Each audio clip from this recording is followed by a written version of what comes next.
brought out the service. I thought about organizing it all on there. And I'm like, oh, if I have technical user issues, I would freeze. Okay, this meeting is officially open. Welcome to the 276th Annual Town Meeting that has been conducted in this town since we were established in 1742. Thank you, Bill Besh, for giving me that information. We'll open the meeting by having Jim Majori, the Chairman of the Select Board, lead us in the Pledge of Allegiance. Jim?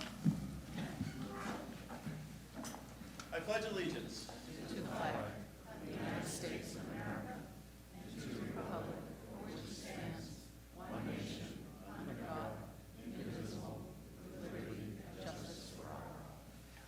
Thanks, Jim. Some quick introductions. Our supervisors of the checklist today are Hope Miller, Jane Morse, and Kevin Murphy. Again, if you haven't checked in yet, you can go to the back of the room, check in, and get your voting card. Town clerk and tax collector is Sue Buchanan. Select board members are Kathy Gilgore, Larry Miller, and Jim Majori. Town administrator is Brian Kenrith. Today we also have the finance director, Ryan Cornwell, somewhere in the audience, fire chief Mike Telly, and police chief Catherine Moan. Jonathan Panett is the chair of the budget committee. Jonathan, can you introduce your group here? Yep. I'm just going to have everyone introduce themselves down in the line. So Jonathan Panett, chair, and I'll also be opening up the budget committee meeting as well. Rick Stanton. Tamara Lay. Chuck Lamb. Laurel Paul. Great, thank you. And I'm your moderator, Bobby Burns. Thanks to John Savastano, Luke, and Troy for setting up the room today and handling our broadcasting. The town deliberative session is our opportunity to meet as a legislative body. This is a gathering of all registered voters who wish to participate. This is not a select board meeting, nor is it a budget committee meeting.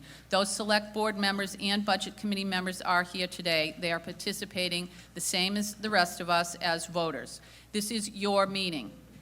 As such, if you don't understand something or you need clarification on anything, just ask. At today's deliberative session, we will deliberate and amend articles. Actual voting on the warrant will be by casting official ballot. That will occur on Tuesday, March 12th, here at the school. Accordingly, we may amend or modify, but not change the subject matter of any article. Discussion today will be limited to what can be done at this meeting. We will not vote to put articles on the warrant. All articles will be moved to the warrant either as amended or as is and be on the official ballot. Each article will be projected on the screen. The article will be moved to the floor and seconded. I will then recognize someone who will provide us with a brief explanation of the articles. Then others will be allowed to speak. This is a meeting of registered voters. Others may attend, but non-voters will generally not be allowed to speak. The town administrator, however, will be speaking for information and clarification. Please come up to the microphone to speak, this one right here. If you can't come to the microphone, let me know and we'll bring it to you. Please show your voter card and state your full name for the minutes. Please address all comments to me. Only one person has the floor at a time. Discussion between parties is not allowed. Once you have asked your question, made your comment or your amendment, I ask that you yield the floor to the next person speaking. If you are proposing an amendment, I may ask for it in writing to ensure that we can record it properly. We will discuss only one amendment at a time. This is simply to ensure that we keep everything straight. Please keep in mind that every individual in this room wants what is best for the town. But their idea what is best for the town might be slightly different from yours, so I just ask that you respect others' opinions. All those wishing to speak will be allowed to speak before any speaker has a second chance. Remember, any article or amendment to an article can be reconsidered at any time, unless a vote is taken to restrict reconsideration. Once reconsideration is restricted, the article cannot be reopened. Article 1. Is town positions that are open. The following positions are open, and I will name the people that are running for those positions. One select board member, it's a 3-year term. We have both Jim Majori and John Anthony Simmons running for that. Is John here that you could stand up? No, okay. and we all know this is Jim. Sue Buchanan for Town Clerk, that's a 3-year term. One Town Treasurer, 1-year term, Barbara Kearney Dewey. Barbara here by any chance? One Library Trustee, 3-year term. We have Kathleen Kilgore and Rick Stanton. 2 Budget Committee members, 3-year term. George Chauncey, Charles Gallant, Jonathan Panett.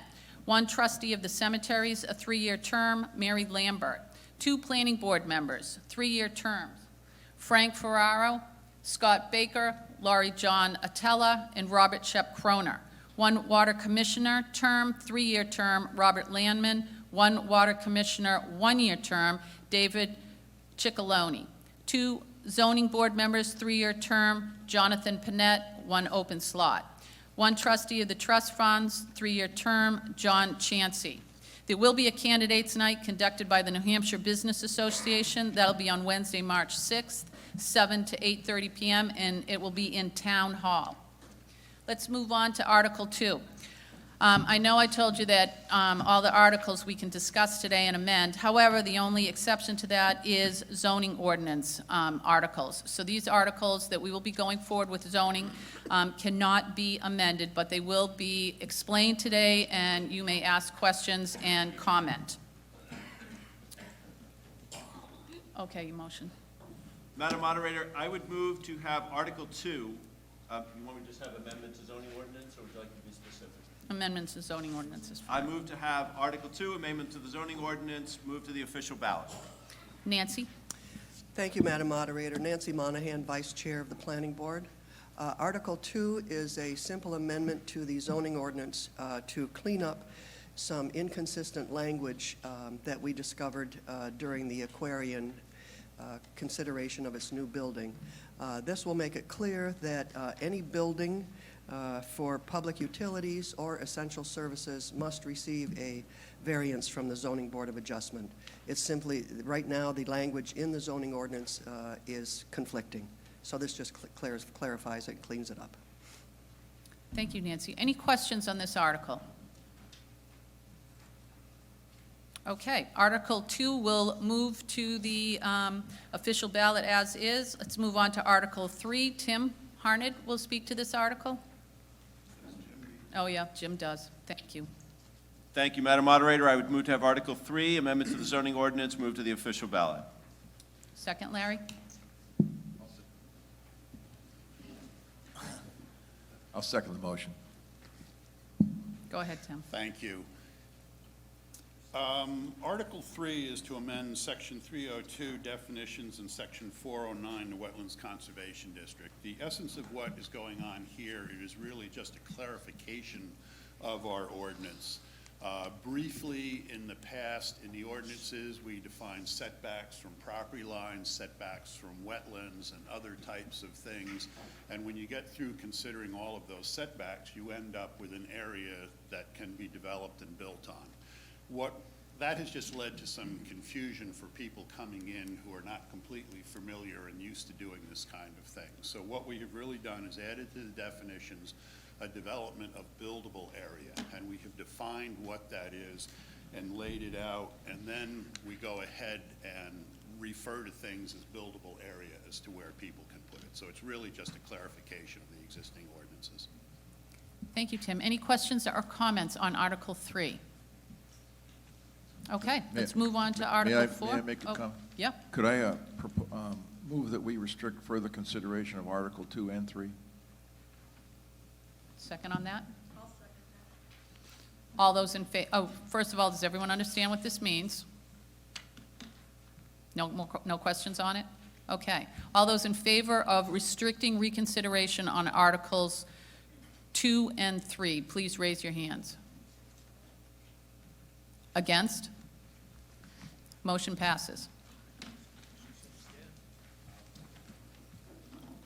Jim, can you move Article 4? Thank you, Madam Moderator. I would move to have Article 4, amendment to the zoning ordinance, to the official ballot. Larry, second. Second the motion. Go ahead, Nancy. Okay, this article is to update Section 515 of the zoning ordinance on outdoor lighting. There are really only two key things in this update. The intent is to bring it up to date with, by mentioning LEDs, which were not in vogue when this section was done in 2005. There is some regulation of LEDs per the American Medical Association and the International Dark Sky Association to protect from dangerous blue light.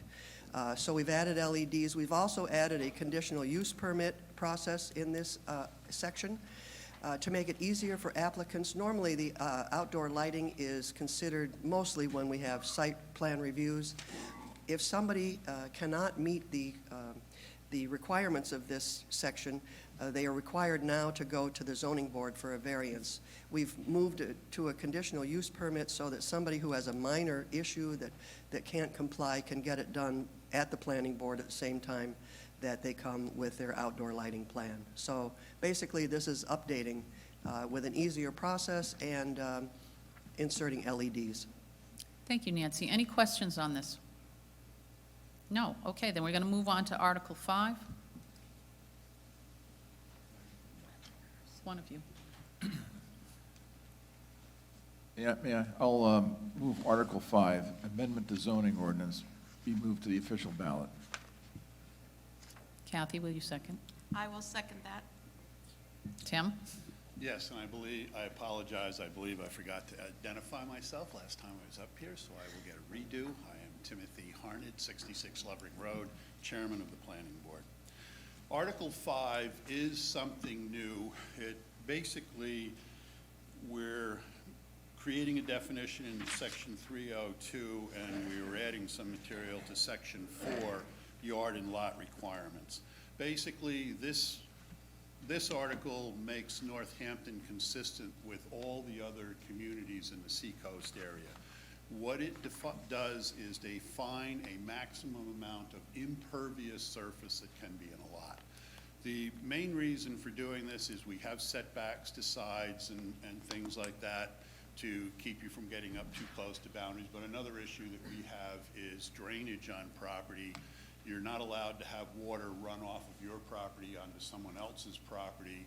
So one of the things that really works to help do that and make sure rain and what comes down on your property goes into the ground on your property is to have a certain amount of the property be pervious. That is, it can absorb water. So what we're doing is we're just putting a limit for the IVR R1 and R2 as to what's the maximum amount of impervious surface that can be on a lot, basically for those purposes.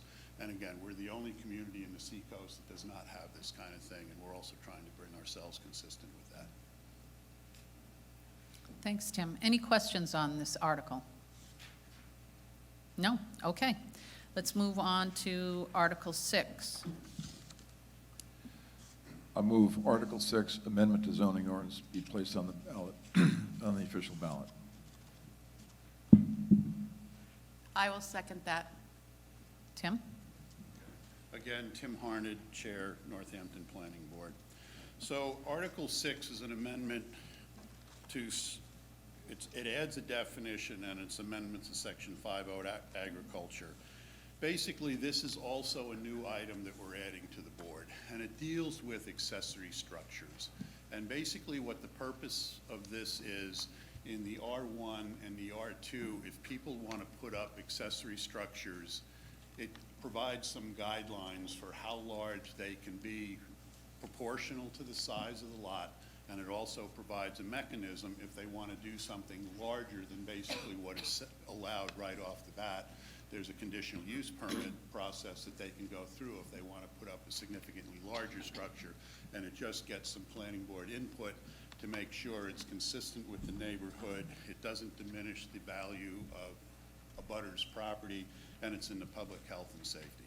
Maybe to just go through this for a moment, we are adding a definition of what an accessory structure is, and basically an accessory structure is anything that is incidental to the primary use of the residential property. but it is not the first instance of a garage. Basically, you can have a 3-car garage up to 1,008 square feet, which is a fairly large 3-bay garage. It can either be connected to the residence or not connected to the residence. That's allowed. That's not considered part of the accessory structure. The other thing is accessory structures are automatically allowed in the IVR. We're really looking at the R1 and R2 residential district and these accessory structures that might be excessive and have an impact on the residential area. So to give you just a momentary feel for what this is about, if you have a lot that's 0 to 2 acres, you're allowed to have an accessory structure up to 1,008 square feet footprint. So if you want to put up a small barn or another garage or something, it can have a 1,008 square foot footprint and have a second story in it. So basically, you could have 2,000 square feet of space in that building. If for 2 acres, and the setbacks are basically the same as the existing setbacks are for that building. For 2 acres to 4 acres, you can have 1,440 square feet, and we have setbacks of 25 and 30 feet, which are larger than accessory structures are today if you were putting up a small tool shed, but they're basically the same as what a residence on that property would be. And from 4 acres on up, you can have a building with a footprint of up to 4,000 square feet. Again, if it's a barn with a 4,000 square foot footprint and a hayloft or a second level in it, you're talking about an 8,000 square foot structure of floor space. So they are quite large. If you're between the 1,440 and 2,500 square feet, it's a 35-foot setback, and if you're between the 2,500 square foot footprint and 4,000 square foot footprint, it goes up to 50 square feet, 50-foot setback in the R1 and R2. And again, these are, we believe they're fairly generous. The planning board's been working on it for quite a while. But again, if somebody wants to do something that falls outside of the scope of these things, there's a conditional use permit process where they can come before the planning board, and it just gives the planning board the opportunity to work with the applicant to make sure it's not impacting neighbors and butters. Thanks, Tim. Any questions on this?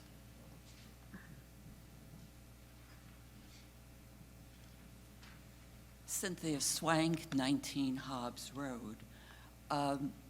Could someone explain, perhaps the fire chief, the role of the fire department in reviewing the plans and the location of such buildings, and how the fire department can access them in case there is an emergency? Thank you. Thank you.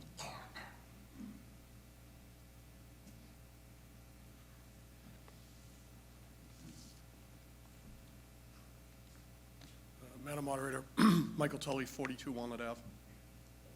Whenever plans come in for any commercial building in the town of Northampton, there is a review process that goes through the fire department. One of my officers goes over the plans for fire prevention things, looking for distances, access to the building, what type of structure it is, what codes might apply, and then reports back to Rick inside the town office, the planning administrator, who then brings that information to the planning board so they can consider that in their decision. Thanks, Mike. Any further questions or comments on this article? Okay, Article 6 will move to the official ballot. Moving on to Article 7, the 2020 operating budget. Madam Moderator, I move that the articles, that Article 7 appear on the official ballot.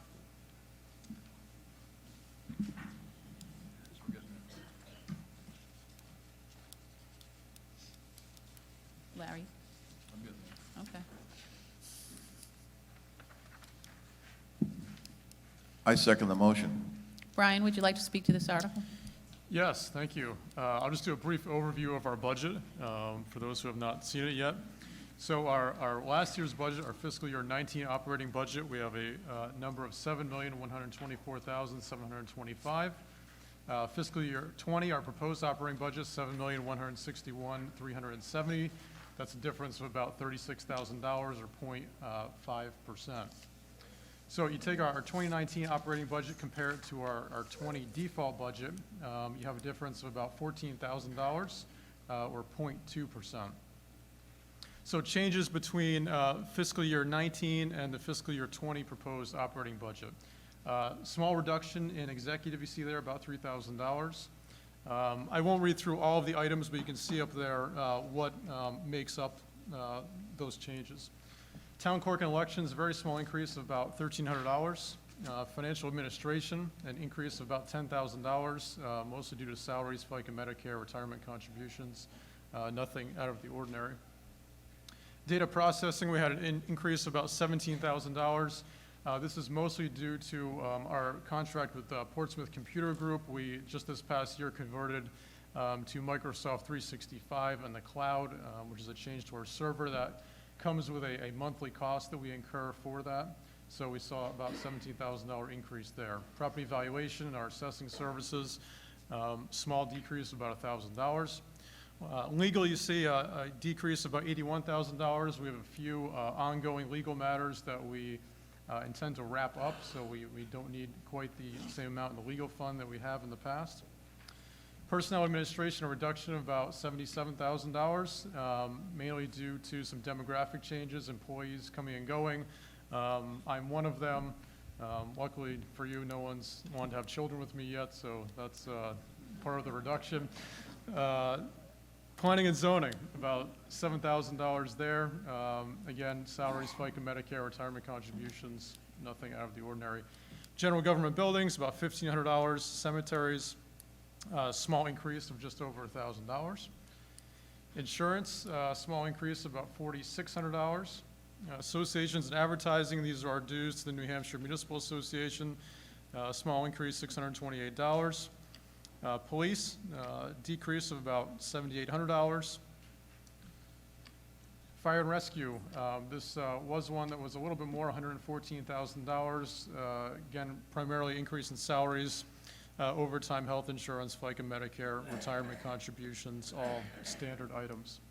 Code enforcement, decrease about $7,800. Emergency management, small increase, about $3,800. Highways and streets, increase of about $23,000.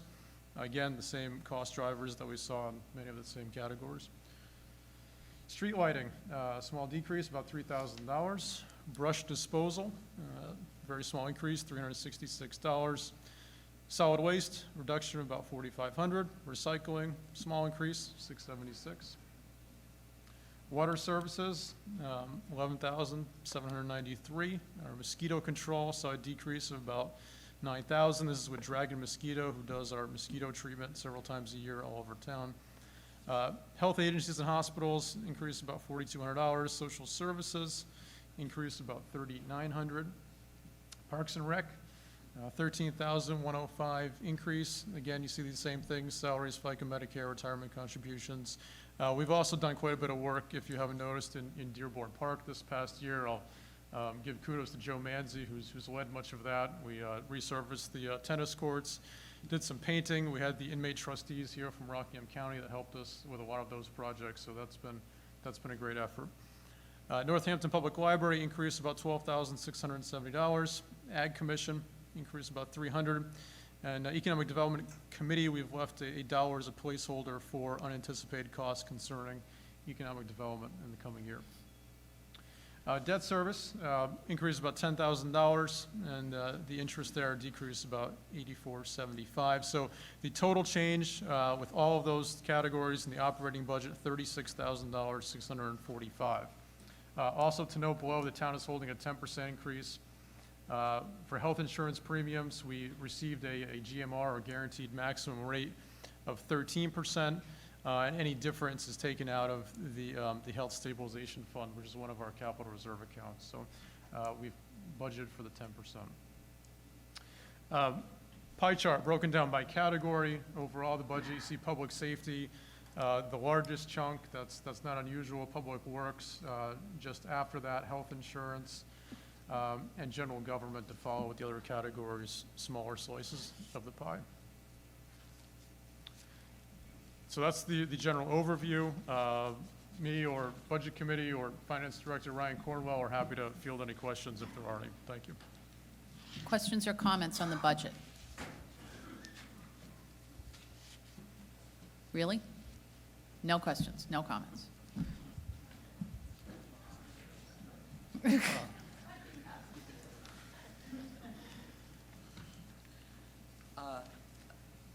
Ms. Moderator, whether it can be the actual printout we've all received. And it's actually the formatting. Is it required by the DRA for it to look in this format? Or where does it come from? Could I answer that? Absolutely. It's in, this format is intended to be the least accommodating and most Thank you. confusing format that anybody could imagine, and so we use that just to make sure that nobody cares. Nobody possibly reads it. There are a couple of things that really get me, and I hope that the Select Board and BudCom might consider it next year. You still have the August numbers in here, occupying 3 columns. Now, those August numbers, you probably wanted to see because when you started your deliberations. Frankly, in February, who cares what the actual expenditures were at the end of August, 2 months into the fiscal year? The color coding, there's no key, and I can't figure out why certain columns are in a certain color and why they're not. I could go on, but basically, I think somebody, please, review this before it's presented to all of us, having to look at this in about 5 or 10 minutes. Thank you. Yes, Larry? Because I'm the longest live budget person in the town, I agree with you. It's painful to look at this. Over the years, previous chairs of the Budget Committee have wanted rolling information. And fortunately, the paper with the printer we have doesn't get any bigger than this, because if it did, we'd have more information on here. Also, I would agree with you, colors are not explained. They don't make any difference to me, as I can't see the color anyway. So, but I agree with you, this is, we could clean this up, and maybe Mr. Panett could work on that for the future. Jonathan, would you like to make any comment on that, or do you want to pass? I have no comment. Okay. Any other comments, questions on the budget? Okay. Then Article 7, FY 2020 operating budget will move to the ballot as is. Moving on to... Madam Chair, Yes. may I move to restrict further consideration? Yes, you may. Is there a second on that? Second. He said that he's moving to restrict further reconsideration on Article 7. All those in favor? Anyone against? Okay. Moving on to Article 8, Proposed Police Department Collective Bargaining Agreement. Madam Moderator, I move that Article 8 appear on the official ballot. I second the motion. Kathy, are you going to speak to this article? Yes, I will speak to this article. During the fall of this year, the town negotiation team, along with a negotiation team put together by the police department and highway department, met for several meetings to come up with another 3-year collective bargaining agreement. And this article represents the agreed upon terms of the proposed agreement. The collective bargaining agreement is a working collaboration between both parties, the town and the police and highway union. The agreement recognizes the fact that both parties recognize the need to fairly compensate our police and highway departments and to recruit and retain our officers and highway employees and balance the financial impact to the taxpayers of our town. I'll just highlight the costs, the items in the agreed upon agreement that everybody agreed to and that are driving the costs. The wages in the first year represent a 2.5 increase, and then after that, it will be just the step increases for the remainder of the 2 years. I will address, our wages are in line with competitive with surrounding communities. So we hope that we won't see employees leaving for a better compensation. And the increase is well within the average of 3% increase, which most of us in the private sector see on an annual basis. So both parties felt that it was a fair and equitable agreement. A big change in this collective bargaining agreement is a change in health benefits. Currently, the employees in the police and fire union are contributing 10% of the cost of the benefits, and the town contributes the remainder at 90%. In the first year, the contribution will change to 13% contributed by the employee, and then 87% by the town. In the second year, the contribution will be 14% by the employee and 86% by the town. And in the third year, the final year of the contract, the contribution by the employee will be 15%, and the town's contribution will be 85%. That is comparable to what most people in the private sector see as their contribution to their health benefits. Just equalizing that item. A big part of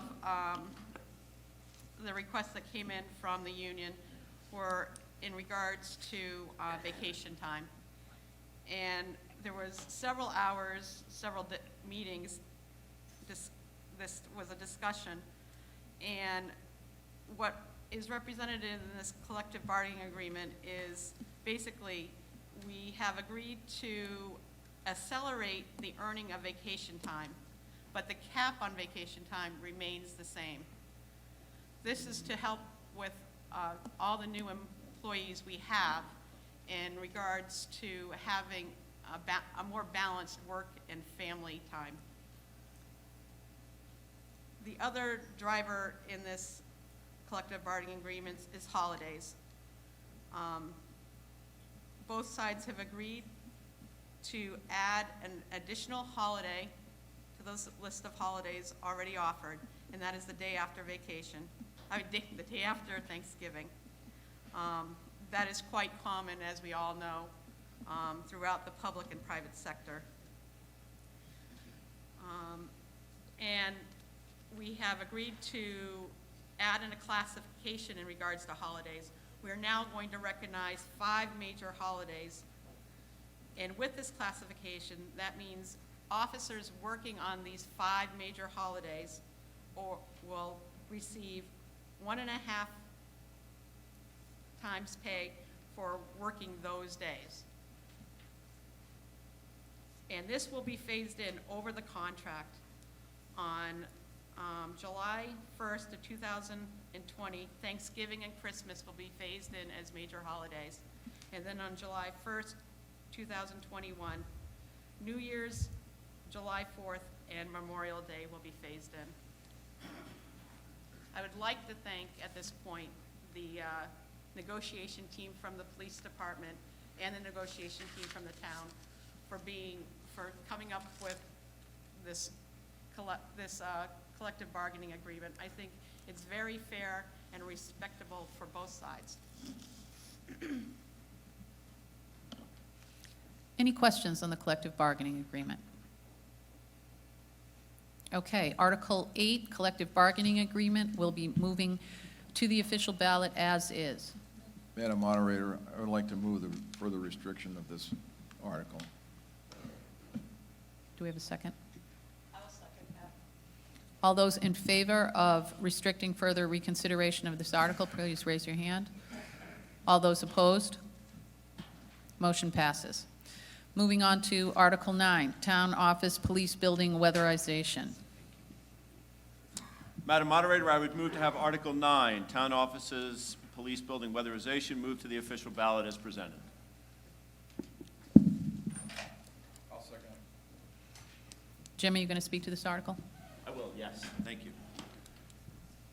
Thank you, Madam Moderator. This article, which the work that is contemplated for the police station, town office building, which of course is right next to the town hall, has been vetted by the Capital Improvements Committee, and it in the approved capital improvements plan that we have, and contemplates a $30,000 withdrawal for the scope of work to come out of the Town Building Maintenance Capital Reserve Fund, which right now has a balance of $288,400 or thereabouts. I don't have it exactly to this day. So this article will have no impact on the tax rate and will, through the scope of its work, repair the badly damaged siding that we have on that building, and hopefully begin to reduce some of the heat loss and ice damming issues that we have on the building. This has unanimous approval by both the Select Board and the Budget Committee, and thank you very much. Any questions or comments on this article? Come on up.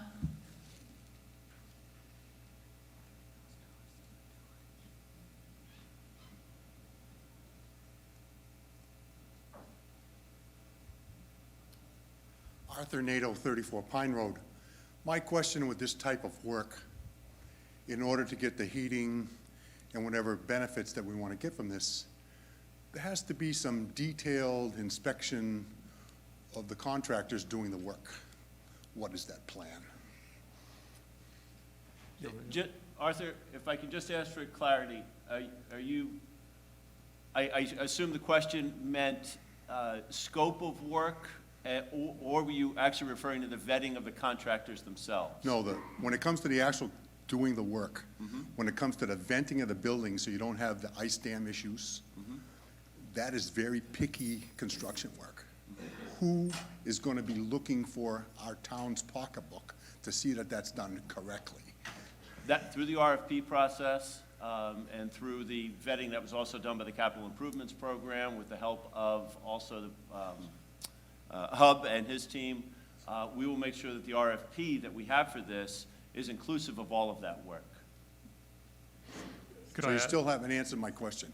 Who's going to physically look at the construction work as it's being done? Oh, as it's being done? That's correct. And I think I heard the town administrator say that he has a response to that, and if it's okay with the moderator to have It is. Brian? I don't know if it's directly to, but I did want to add that with this project, we had a professional energy audit done from a company that does weatherization work, just weatherization work. They came in, they looked at the building, they did a bunch of testing, they spent, quite a bit of time there and recommended to us exactly this work that we're doing. So the project has certainly been vetted by professionals in the weatherization field, and I think we were confident in the report we got back on that. But I think you're still asking for almost a clerk of the works? Yeah. We got a contract, you got a bunch of drawings.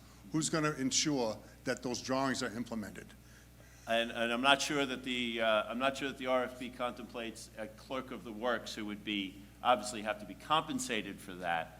I'm making this assumption that the work would be contemplated through the audit that was done by Yankee Thermal Energy and done to those specifications. But unless I'm wrong on my memory, an actual clerk of the works has not been contemplated. Larry, did I see you have a comment on that? I think your comment is excellent, and I can't think of anybody better suited for this job than you. If you need somebody to volunteer their time. Because you care and you know, so You can- I'm just saying. Solicit my volunteer services. Thank you, sir. Thank you. Wow, thank you. So contact me at the appropriate time. Any other comments, questions on this article? Madam Chair, I move we restrict further consideration of this article. Okay, I'm going to first move it to the official ballot, then you can do that. Is there a second on that? I'll second that. All in favor of restricting reconsideration on Article 9? All those opposed? Motion passes. Okay, moving on to Article 10, upgrade of police video surveillance system. Thank you. I might say at this time, the Select Board have colored copies of this. I can't see the colors. It's really hard for me, so if I stumble through this, this is exactly what Cynthia was talking about. So, Article 10, upgrade police video surveillance system. I move that Article 10 appear on the official ballot as read. Madam Moderator, I second the motion. Larry, are you going to speak to this article? I am. It's hard to read this. May I read the article? If you would like to. All It is right. projected on the It's black- screen, though. Black and white, I can see that. To see if the town will vote to raise and appropriate the sum of $32,150 for a new surveillance system inside and outside the police building, with the sum to be withdrawn from the town building maintenance capital reserve fund. This item has been identified in the approved capital improvements plan. Approval of this article will have no effect on the tax rate. The summation of this is that our security system in the building in which the police and the fire are housed is old, and it really needs to be updated, and it also needs to be updated for the purpose of welcoming the public who approach the police department with a possible emergency. Right now, there is no surveillance there, so they really don't know that someone is going to help them. We need to put something out there that they can ring and say, "I'm here," and they can get in the door, which they can do now. But again, we have an old system. This is a very needed expenditure. Thank you. Any questions or comments on this article? Okay, Article 10 will move to the official ballot as is. Madam Moderator, I move to restrict further reconsideration of Article 10. All those in favor of restricting further reconsideration? All those opposed? Motion passes.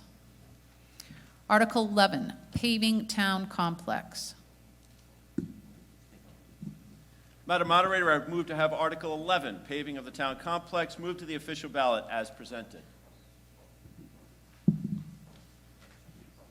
I'll second that. Jim? Thank you, Madam Moderator.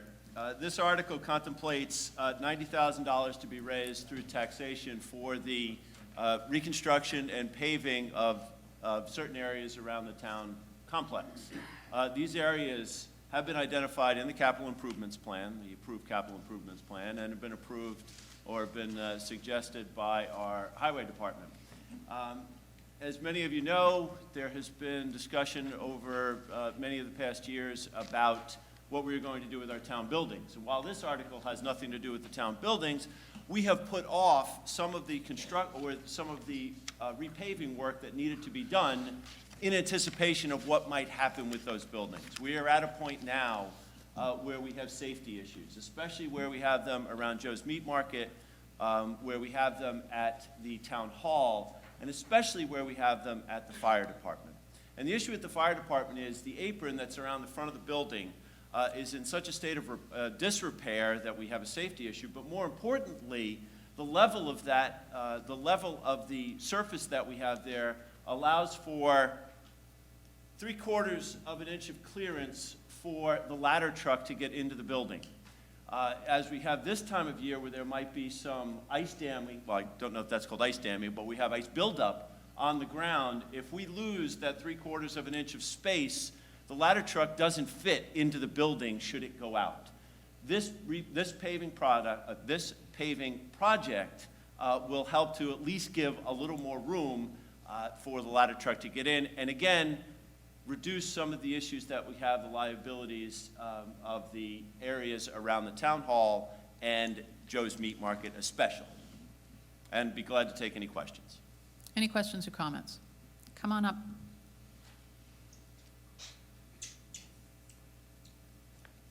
Amy Margolis, 130 Woodland Road, Northampton. I'm wondering about the $90,000 for that? I mean, are we using cobblestones? I mean, it's asphalt, correct? What medium or material are you using to fix everything? I would, I don't know if Hub is here to speak to the specific materials that we have and the greater scope of work, and if the moderator would allow our highway director to respond.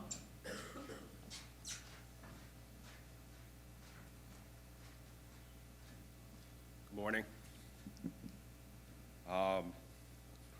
This job is a Do combination. you mind just stating your name in case anyone doesn't know you? Okay.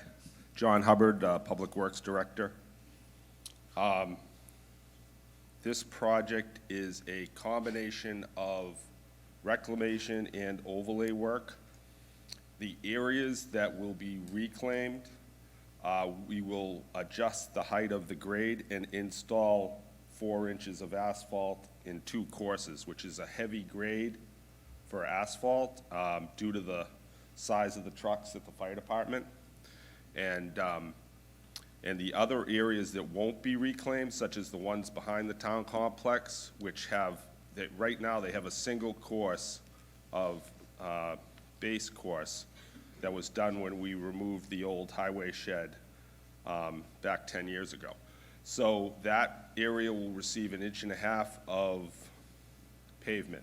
So basically, the reclamation process and the regrading is a cost which is fairly small, but the installation of the asphalt is fairly expensive. If you have any further questions, you can come up. My question is, why not a different material besides asphalt? Why not, if you're going to be 90,000, why not use cobblestones, which last a lifetime, if they're put in properly? Because I've used cobblestones.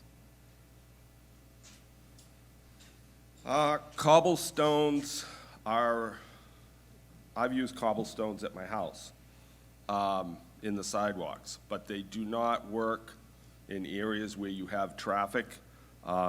The freezing and thawing of, that we have in New England moves the cobblestones up and down, and you don't get a consistent surface to be able to walk on or maintain. So in areas where there's heavy traffic, they're not, they don't make sense. Okay, thank you. Any further questions or comments related to this article?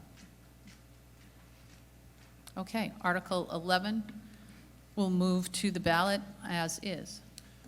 Oh.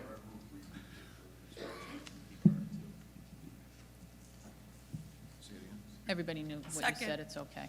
All those in favor of restricting reconsideration? All those opposed? Motion passes.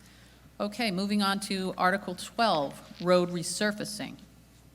Madam Moderator, I move that Article 12, in regards to road resurfacing, appear on the official ballot. Kathy, are you going to speak to this article? Yes, I'll speak to this article. This is an article that we see each year. It's in regards to a multi-year plan from John Hubbard in the Highway Department to continuously maintain, well, to maintain our roads in town. He presented to the CIP committee, and the CIP committee has approved his multi-year plan. And this article in front of you is for this next year's resurfacing of approximately 3 miles of road in town. $30,000 to be withdrawn from the Municipal Transportation Improvement Capital Reserve Fund, and the remainder to be raised through taxation. Any questions or comments on this? No. Okay, then Article 12 will move to the official ballot as is. Moving on to Article 13, land and building acquisition. Madam Oh, Moderator, wait, I'd like- go ahead, Larry. I move that Article 12 be restricted from further consideration. I'll second that. All those in favor of restricting consideration? All those against? Motion passes. Okay, now moving on to Article 13.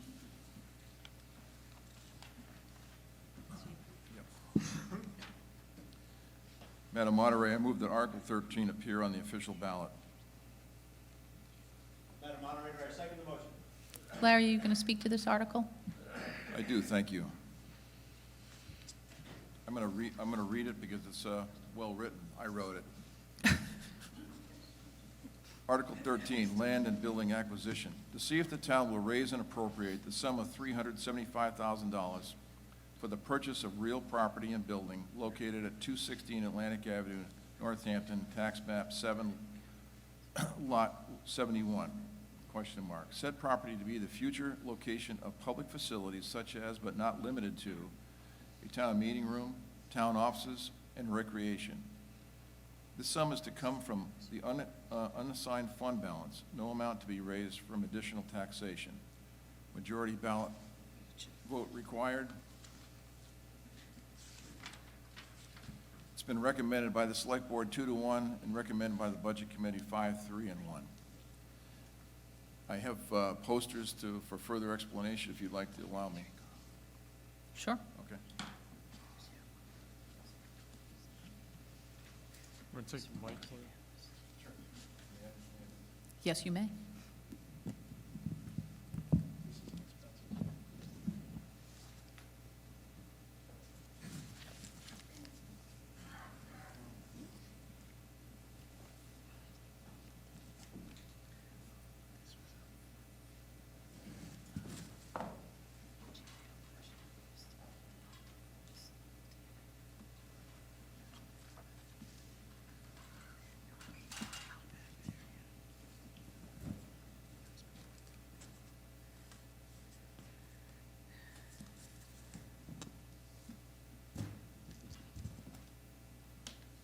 So the first poster is going to show you where the piece of land that we're talking about is located. There was a story in the Hampton Union identifying the wrong place. The story was correct, but the picture was wrong. So you'll understand, this is Atlantic Avenue. Is the railroad pass through here.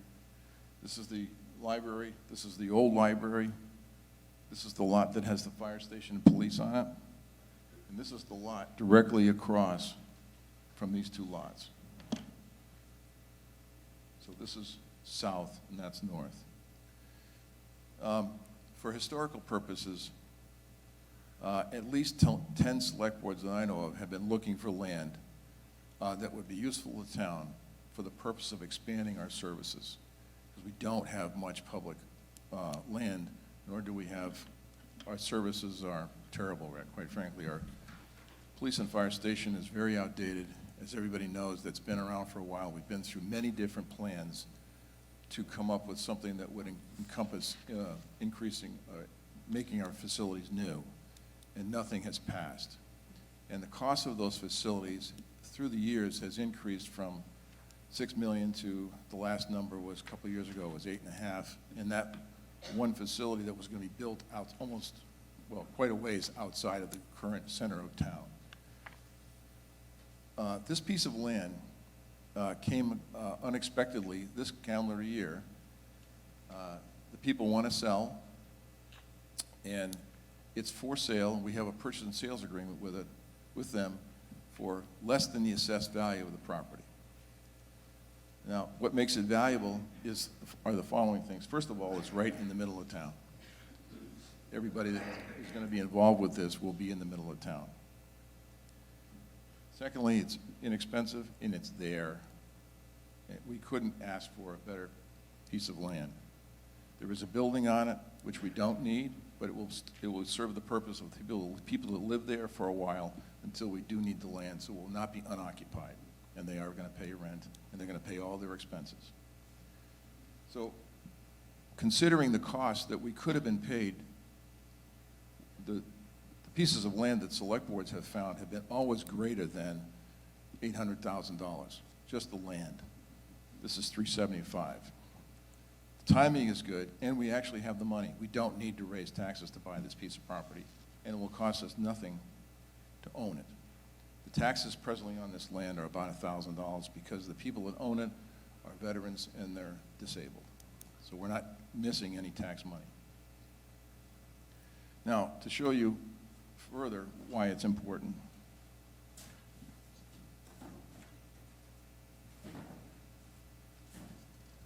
a few years ago, there was a property dispute that was settled with an agreement. So we actually have a registered survey, and this shows this piece of land. Here's the abutter, and this survey was created. So we know exactly what we're getting. We've had a home inspection, we've had a septic inspection, everything is fine. But again, we have over a 1 acre size piece of land that is directly adjacent to the town complex.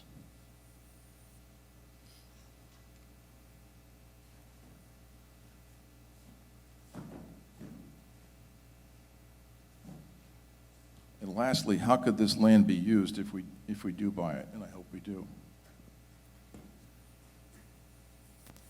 This is not a design, it's an idea. This is Atlantic Avenue. Here's the piece of land. And this shows you, using the survey and applying our setbacks, our present setbacks required of anybody building a home. If you apply those to this land, the first thing you'll understand is that the area here is wet. So if you apply the present wetland setbacks of 100 feet, it would restrict the development of this property greatly. And that would decrease the developable area below 16,000 square feet. A lot less than 16,000 square feet. So we're not going to apply 50-foot setback.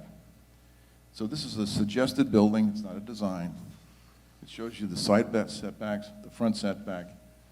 The only place that we would have trouble is it might limit the parking to this front in this area. Otherwise, we would have a building that could be built. You could have the town offices moved out of the police station. The police station could grow right on the place that it is. Move the town of facilities over here sometime in the future, and also have room for things like, we have no recreation department. We have, Joe Manzi has a desk, that's pretty much it. We have no place for seniors to gather. And we really don't have any place for indoor recreation during the wintertime. And back here is 65 acres of recreation land. So you put a bridge across here, we have access to land that people can actually go out and enjoy. So I will entertain any questions you might have, but to me and other people, this seems to be something we shouldn't pass up. Thank you. Any questions? Thanks, Larry. Anyone that would like to speak to this article, if you can queue up here. Larry, they're kind of covered up. Do you think it's okay? Move it across. This is Amy Margolis again. Isn't it, if you make a little bridge, isn't that marsh behind that land? Yes. So who's going to go over there to recreate anyways? Well, the wetlands is probably about 50 to 60 feet, and then it's high.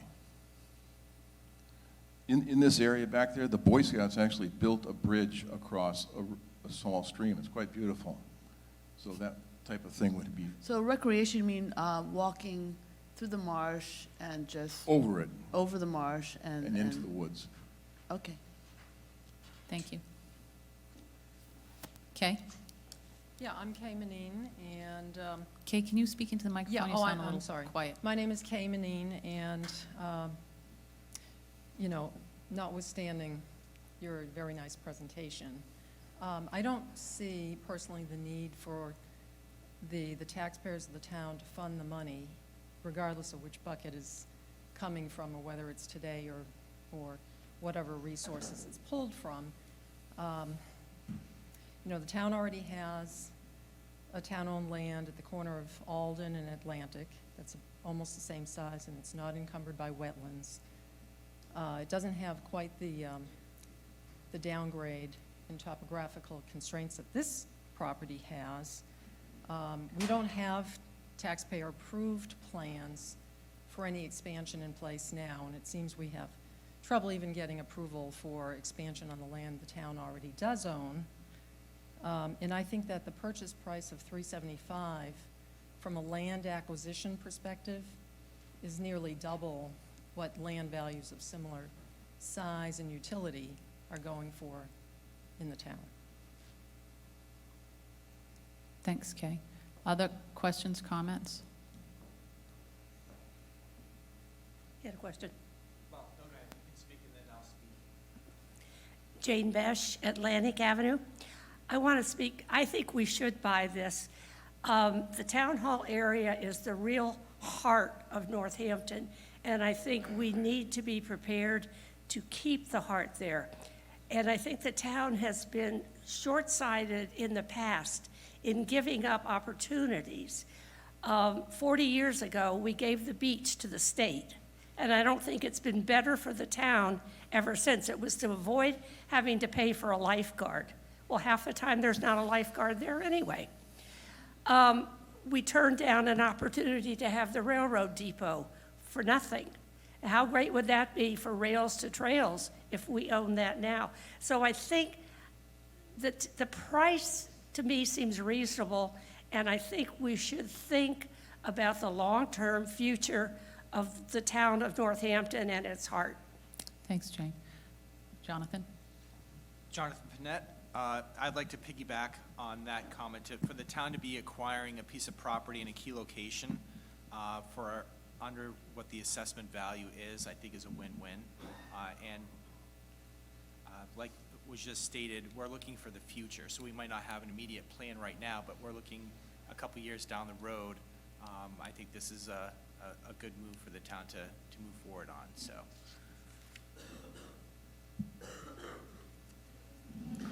I have a question for Larry. Do you know what the approximate valuation is of land versus building? Oh, it's on the assessment card, but it really doesn't make any difference because we can't buy the land without the house. I understand that, but I'm just wondering what the land value is, because we're It's going to tear less the than- house down, correct? Again, but it doesn't really matter because we can't buy the land without the house, so it's less than the value of the whole property.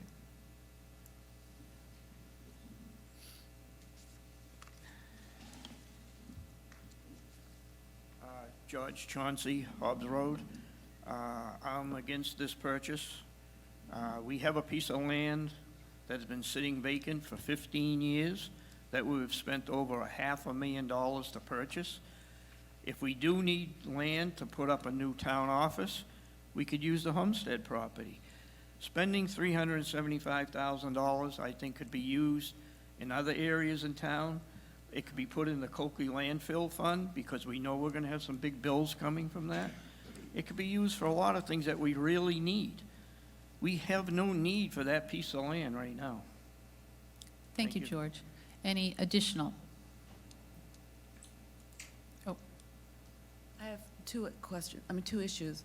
One is, the person earlier than me spoke about that the house and the land is maybe overly priced. Instead of $375 or whatever, it should be like $275. Maybe it's a little bit overpriced. So is that true or not true? We didn't really get an answer on that. But I do think that we should stay in the heart of town, and that's why we should buy it, because we want to keep in the heart of town, and you have to look, ahead of the whole picture, not just one little item. And I think that's a good purchase if the price is accurate. thank you. May I answer the price question? Sure. The purchase price is less than the actual assessed value that the town has given it. Frank Ferraro, Post Road. First of all, I want to thank everybody that's here. It's extremely disappointing that we have such a low turnout with having everybody knowing that, this day was deliberative session. So thank you all for coming. And second, to Mrs. Pohl's question about the value of the land, while the assessed value of the property is more than the proposed purchase price, since the intent is to eventually use the land, not the land in the house, we're actually paying more than the assessed value of the land. So as such, we are, in essence, overpaying for it. If we were buying it and we were going to move into it as an individual, this would be a low price. But we're looking for the land, not the house. So it is essentially overpriced for the intent here. Finally, I'm not rising to speak for or against the article, but I do want to speak to it. As was stated, 15 years ago, a decade and a half, the town purchased the homestead property for $550,000, and that land has sat vacant ever since. And now we have a proposal to purchase another piece of property just in case we need it. Unlike the homestead property, the 216 Atlantic property has a house and occupants. Purchase of the property would make the town a landlord, since the current occupants want to continue to live there for a short while. Being a landlord comes with certain liabilities. What if the furnace needs to be replaced, or the roof leaks, or the hot water heater bursts? What will happen to the property once the current occupants leave? Will the town rent the house again, since we won't have an immediate need? It's an old house. What if there's lead paint or asbestos? Do we need to pay to remediate that if we rent it again? If we don't rent it and we tear it down, where will all this money come from? These are all significant issues and should not be decided on the slimmest of margins by the voters. As written, this article only requires 50% plus one vote.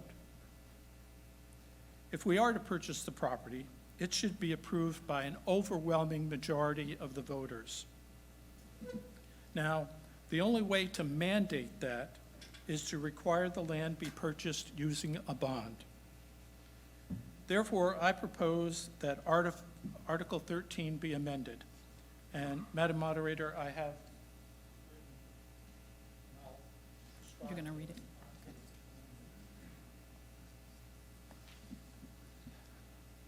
I propose, I move to amend Article 13 by striking the last two sentences of Article 13, that being this sum to come from the unassigned fund balance and no amount to be raised from additional taxation, and inserting after the words Lot 71 in the first sentence, strike the question mark and insert comma, and to authorize the issuance of not more than $375,000 of bonds or notes in accordance with the provisions of the Municipal Finance Act, RSA 33, semicolon, and further to authorize the Board of Selectmen to issue and negotiate such bonds or notes and determine the rate of interest thereon. Debt service will be paid from the general fund. It would also strike the words majority ballot vote required and would insert 3/5 ballot vote required for approval. Now, the words I've suggested inserting come directly from prior warrant articles on bonds, so they have been found to be acceptable by the Department of Revenue Administration. Furthermore, this doesn't change the subject matter, it just changes the funding mechanism. So I move that amendment. Is there a second to this amendment? Can I have a name for that second? Got it, Sue? George Chauncey? Okay, is there questions, comments, discussion on the amendment that's on the table? May I answer some of the things that he addressed before? Can we let some other people speak that maybe haven't spoken yet? It's just that many of the things that he's brought up are untrue. Yes, yes. Okay, go ahead. Go ahead, Larry. I'll try to remember, the purpose of buying the land isn't to have it today, it's to have it forever, all right? I noticed that a handout outside the door here has a tree on it, and it says something like, the reason you're sitting in the shade today is because somebody planted a seed a long time ago. And that is a quote from Warren Buffett. The land that is commonly known as the homestead was purchased for $575,000. And on that land, there was a building. So the land and the building were purchased for $575,000, not just the land. So if we overbuy on this, we overbought on that too. So let's be careful here. We're not buying this land for tomorrow. We need it today, but we can't use it today. We need the land forever. This is a forever thing. As far as whoever lives there, the people that live there now own it, the requirement we have with them on a purchase and sales agreement says, if anything happens to the house, they fix it. Anything. They insure it, they fix it, and they pay the taxes on it. And when they move out, it costs $26,000 to tear the building down. We don't want the building. We're just as the homestead, we're going to have the land. And it's land exactly where the town needs it forever, not for today. The homestead itself, right now, the library is proposing to build the new library where it is and move the outside wall all the way up to the lot line of the homestead, building it right on. There's not going to be a lot of space. We don't need a small building on the homestead. It has its recreation area. It has a playground on it. Right now it has a skating rink on it. This is a very small amount of money. If you buy it with a bond, you're going to pay for the cost of the bond. That's a lot more. That's raising taxation. We'll have to pay for it with a bond. So I think that all of those things need to be and are true. Thank you. This person's been waiting. Did you want to speak to this amendment? Come on up. Hi, my name is Paul Marquis from Hobbs Road. For the amendment, this town, as an overview, has spent a lot of money on a program called Northampton Forever, to bring up the word forever. We have purchased property, we have purchased easements in order to, and rightfully so, to try to preserve the town the way it is today and reduce expansion. And that's a good thing. The downside of that is that we limit the amount of tax revenue in this town. Shep Krona just wrote a wonderful editorial in the newspaper talking about the limitations of this town when it comes to businesses. We do have limitations, and he was right on many points. What I cannot understand is after having all this open space that we bought, we're going to eat away at one of the few tax bases that we have. We're going to eliminate a tax revenue for this town after spending all these years spending money for open spaces. We do have open spaces in this town. We bought them. I'm for the amendment. I'm really not for the purchase of the property because of those reasons, and I'm for the amendment. Thank you, sir. Anyone else that would like to speak on this before I let Frank speak again? Come on. The Northampton Forever actually is necessary, and we did lose a lot of our farmland. We're losing a lot of land, open air. If you like air and fresh produce, we're losing a lot of land just for your, that's a very important element. We do need more land. We need to buy more land. We do not have a basic park. We don't have enough open land. We have, and for considering about businesses, since we don't have a sewer system, we really can't have that many businesses that are large and bring in so much revenue. Basically, Northampton used to be, it's a rural area. It's not like Brooklyn, it's not like Portsmouth. It's rural. And actually, I think we should have more open air because we need to breathe fresh air. And we also need produce, which farming, but that's another issue. Yeah, I think that's outside of the issue of I know. this particular amendment. But I do believe that the land is important. We should buy it because of the location. Everything is location, location, location, and that we will need it for the future. That's it. Okay, thank you. If you want to speak to this, let's come up to the microphone. Frank, you want to respond to a particular statement? Just to be clear, comment should be on the Amendment, yes. whether or not we buy the land. Come on up. My comment wasn't on the amendment. Mike Delano, Atlantic Ave. I'm not in support of the amendment. I am in support of the article. The adjacent. Okay, right now we're discussing that particular amendment. So do you have a comment against the amendment? Yes, I think we should use funds on hand to buy it. Okay, Is there a time where I could make a comment on the article? sure, go ahead, go ahead. Okay, I'm in support of the article. The adjacent 65 acres, is particularly attractive. Also, the comments around overpaying for its land value, I'm not concerned about that myself. I think it's a long play.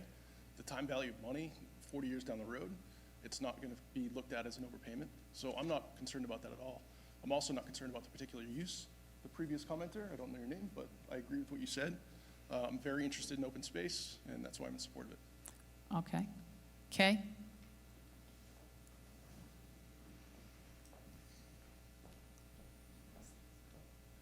Kay Manine again, and a couple of additional thoughts.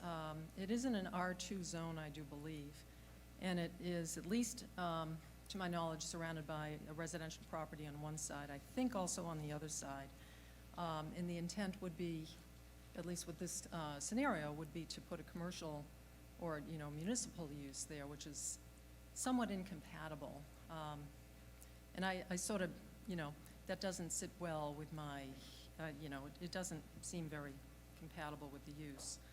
The other thing is there was a question about the land assessment, which I do think is valid. The land assessment on that is $205,000. The land assessment on the homestead property is $204,000. And then down the road, further down Atlantic, just past Mill on the right, there was also a residential land parcel that sold for $200,000. So I think that $375, for the purpose of essentially a land acquisition, is overpaying. Thank you. Sir?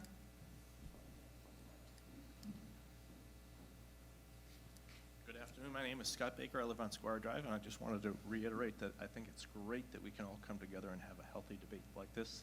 This is what America's all about. So my reason for coming up here is I think that Larry brings up a good point. I am very supportive of the notion of the town exercising the option to buy the land, but at the same time I recognize from other points of view that we are not in a position where we want to just be a land acquirer, that we want to become a landlord and just buy up every space that becomes available. However, this is a unique piece of land that probably won't become available for a significant period of time. So what I would suggest is that we potentially amend the articles. Well, we have an amendment on the floor right now, so that's the discussion is about. So if you have a different amendment, we have to wait to vote on this amendment, and then you can come forward with a different amendment. Okay, I'll bring my idea when you're done. Okay, that sounds good. Jonathan Panett, I just wanted to remind everyone that we're talking about the assessments, we're talking about the vision appraisal assessment, which is skewed from what the actual market values are right now. So just had it on here. The assessment, I think, is 40, I'm trying to think here, 30 or 40,000 less than what we're actually purchasing the property for. Which I think on the market would probably go for a lot more than that. So we're looking at, if you were to take the property and minus it off the actual building, we're looking at $170,000 for the building that we're purchasing. So I'm looking at it from a straight financial point, that if we were to actually have a tenant in there, which I know that some people don't want to take the position of being a landlord with town, but at $170,000, we have essentially very minimal cost. And that would take us about just about 4 years to pay that off, or it would be 0% vested other than the land. And this is land that we're going to have long-term. So I know that we keep on going back to the assessed value, but that's the assessed value from Vision that is not the actual market value of what places are selling for right now. Okay, Tamara? Thank you. Tamara Lay, Walnut Avenue. I just wanted to, first of all, I do not support the proposed amendment. I do support the article. I want everybody to recall that we, the school community, over the course of the last, I think maybe 6, 8 years, invested in bringing the gas line down Atlantic Avenue from Route 1 for the purpose of not only the school, but for all of the buildings in this area. So the school community has been invested in this idea without a specific plan for quite some time. I do not speak for everyone, of course, in the school community, but you as voters passed those warrant articles to pay for and install that gas line. It is now installed. So I think to not take advantage of what's right in our immediate capacity to have, since we've already, in essence, paid for that land, would be very unfortunate. Thank you. Okay, does anyone have anything new on this amendment? Yeah, does anyone have anything new on this amendment before we vote to the amendment? Go ahead, Jim. Jim? Thank you, Madam Moderator. I'm just wondering if we could have Mr. Ferraro speak to the timelines for posting a hearing for the bond to make sure that we comply with the calendar leading up to the March 12th election. Thank you. Again, Frank Ferraro, I'd be happy to do that. If the Board of Selectmen posts a public notice no later than February 8th and holds a bond hearing no later than February 19th, this would meet the requirements for a bond hearing on a bond. Madam Moderator, may I speak to the issue? Sure. And some of the comments? Most of the comments have been whether or not we should buy the property. And again, my amendment isn't for buying it or against buying it. It's the mechanism by which the town shows that the town wants to buy the property. As written, again, it would require the slimmest of margins. Half of the voters plus one vote would mean we would buy the property. My amendment would require that it be more than a simple majority. And if we're going to buy a piece of property and spend this kind of money, which normally would be bonded, we should require more than a simple majority. If there was a way to do it without a bond, I certainly would be recommending that. But unfortunately, warrant articles only passed by either a simple majority or a 3/5 when you have a bond. As to paying for the bond would be issued, if this would pass as amended, the bond would be issued. Next year, a warrant article could be on empowering the Board of Selectmen to retire the bond using the unassigned fund balance. So at most, you're looking at 1 year. And it isn't even a full year because of the timing. So again, I'm not saying we shouldn't buy it. I'm not saying we should buy it. All I'm saying is, let's let the town show that they overwhelmingly want to buy another piece of property, since we already have one piece of property. And I won't comment whether we should have done this back then when we bought the homestead or not, but we are here today. And so my amendment only addresses that. And if you're for buying it, in March, you get to go to the ballot and cast that you want to buy it, and then your vote counts. And we have more than 50% plus one vote buying it is what my amendment does. So all those people that spoke in favor of it, this doesn't change that. You still get to buy the property. You still get to vote to buy the property. Thank you. Okay, thanks. Larry, do you have something new? I do, regarding this, and I will state, I am obviously in favor for the land. However, I'm not aware, if we go to buy a bond from the state, how many years, are we saying we're gonna ask for a one-year bond? Because there isn't such a thing. You can't prepay a bond. Once you've bought the bond, you pay it. We're not asking for a mortgage, you're asking for a bond. You cannot prepay a bond. Lastly, I'm not sure, Sue, when do we need to have the ballot sent to the printer? Is that gonna be before February 19th? Yes, correct? Yes. So we can't even print the ballots for the election if this amendment passes. And lastly, if 51% of this town wants to buy this land, that's good enough for me. It's their money, and we don't need more taxation. And a bond is gonna be a much more expensive way to buy this than just cash. Thank you. Frank, only if it's something new. I have to address the incorrect points here. A callable bond can be paid off early. And the February 19th date is the latest the board could do it.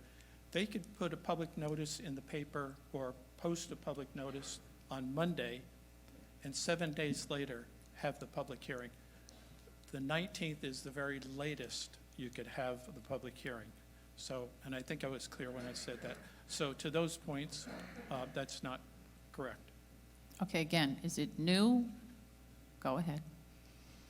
I'm against the bond because it's unnecessary, it'll cost more money, it'll just a lot of trouble for something that's quite straightforward, and we don't need any more, spend any more money on a bond, as well as we don't need any more,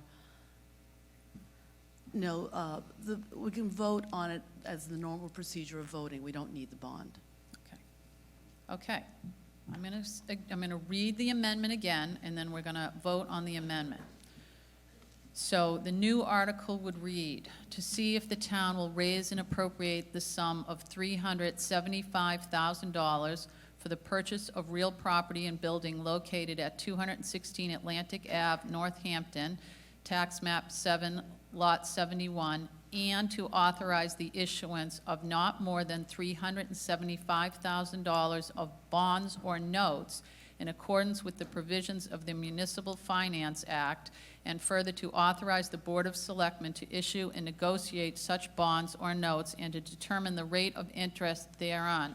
Debt service will be paid from the general fund. Said property to be the future location of public facilities such as, but not limited to, a town meeting room, town offices, and recreation. All those in favor of the amendment? And I'm going to ask that you hold your hands up so we can count.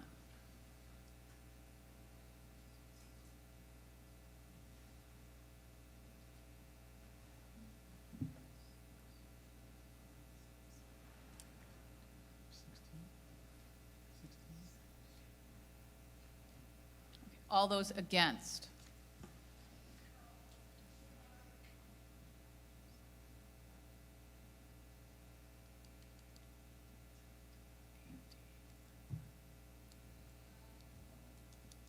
Motion fails, the total of 16 to 30. Okay, other comments, questions on this article?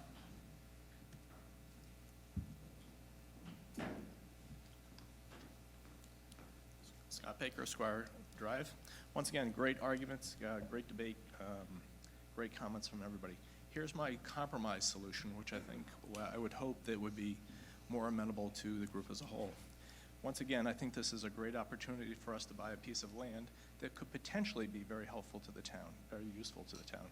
However, at the same time, I recognize that we don't necessarily want to become, a landlord. Scott, can I ask you to speak into the microphone? Sure, sorry.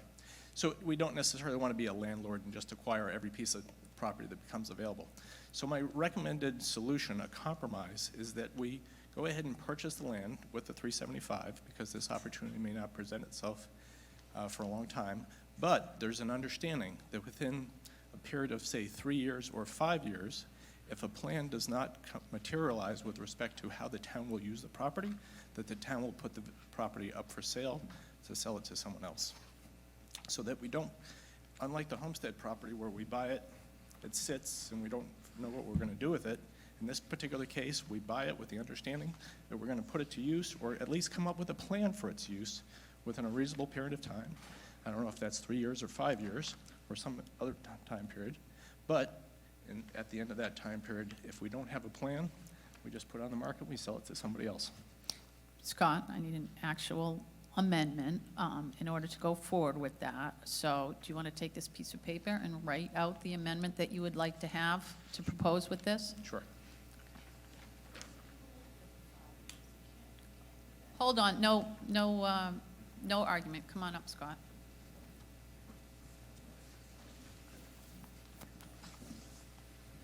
Jonathan, I know you have a comment on that before we even finalize it, so go ahead.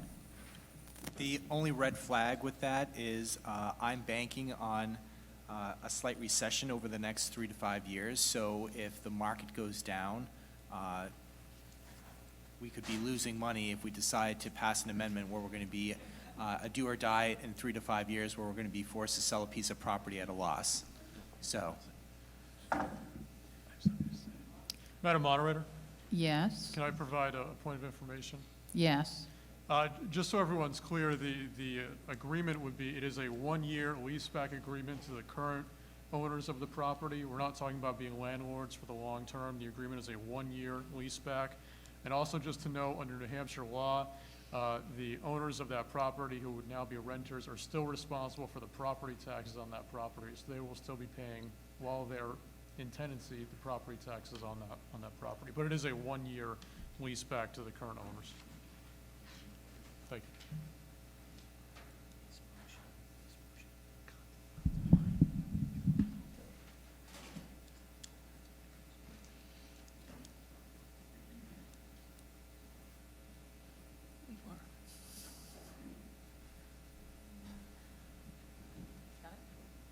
Okay, so, thanks. I'm going to read the amendment. Okay, so this is wording to just be added to the end of the current article.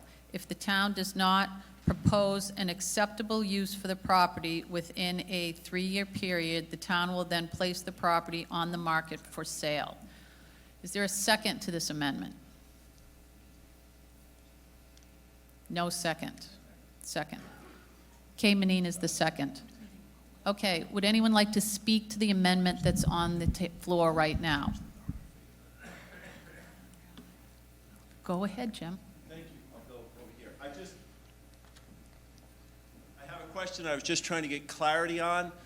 That motion binds a future board, and while I'm not sure if it's legal as it is, I wonder also if it needs a 3/5 majority to do that. So I don't know how we can handle that right here, right now, without either calling NHMA, which would have to happen on Monday, or if somebody in the crowd knows the answer to that or could give guidance. Go ahead, Frank. Do you have some information on that? Yes. In terms of binding future boards, I believe that a warrant article can. It's just that the board can't make a decision to bind future boards. Right. And I don't think it needs a 3/5 majority, because the only time I've seen a 3/5 majority, as I stated earlier, is with a bond issue. But I will say, I think a flaw of the amendment is the wording that I think it said something like an acceptable plan. And that's too vague, and I believe that the Department of Revenue Administration would reject that because it doesn't define what the plan has to be or some monetary value or something. But the term acceptable is too vague to pass muster, I believe. Okay. Not a lawyer, but I practice one a lot. You can come up to the mic. This new amendment is really not necessary, since we already voted down the other amendment. We don't need to have a sword over our heads to get rid of the property in 3 years or whatever years. This is not necessary. It's a lot of work. It's a lot of problems. We might lose money on it with the 3 years because we probably will have a recession in 3 years. It doesn't make sense. Do we vote on it today if we want this amendment? Yes, we do. Anyone else want to speak to this particular amendment that's on the floor? Okay, I'm going to read, oh, go ahead, come on up to the mic.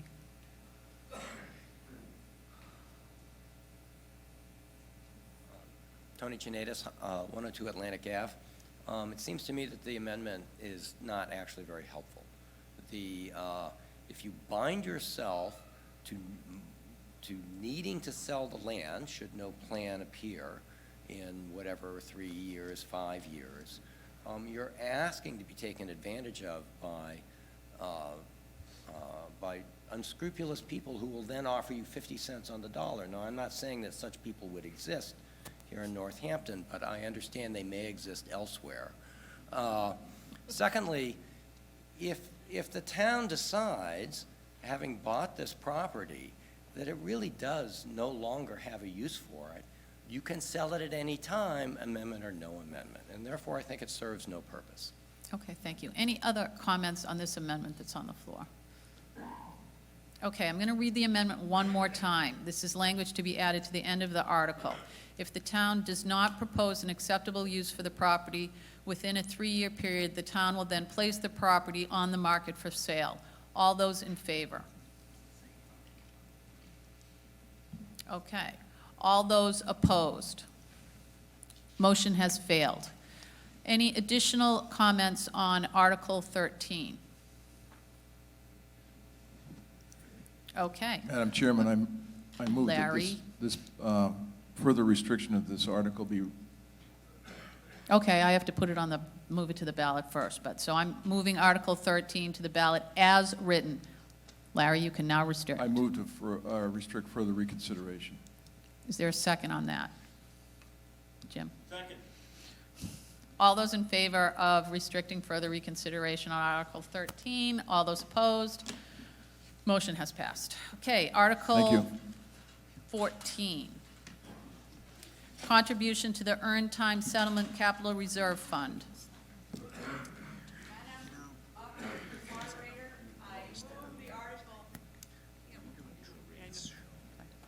Madam Moderator, I move the Article 14 appear on the official ballot, contribution to the Earned Time Settlement Capital Reserve Fund.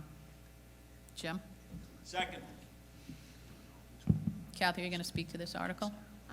Yes, I am going to speak to this.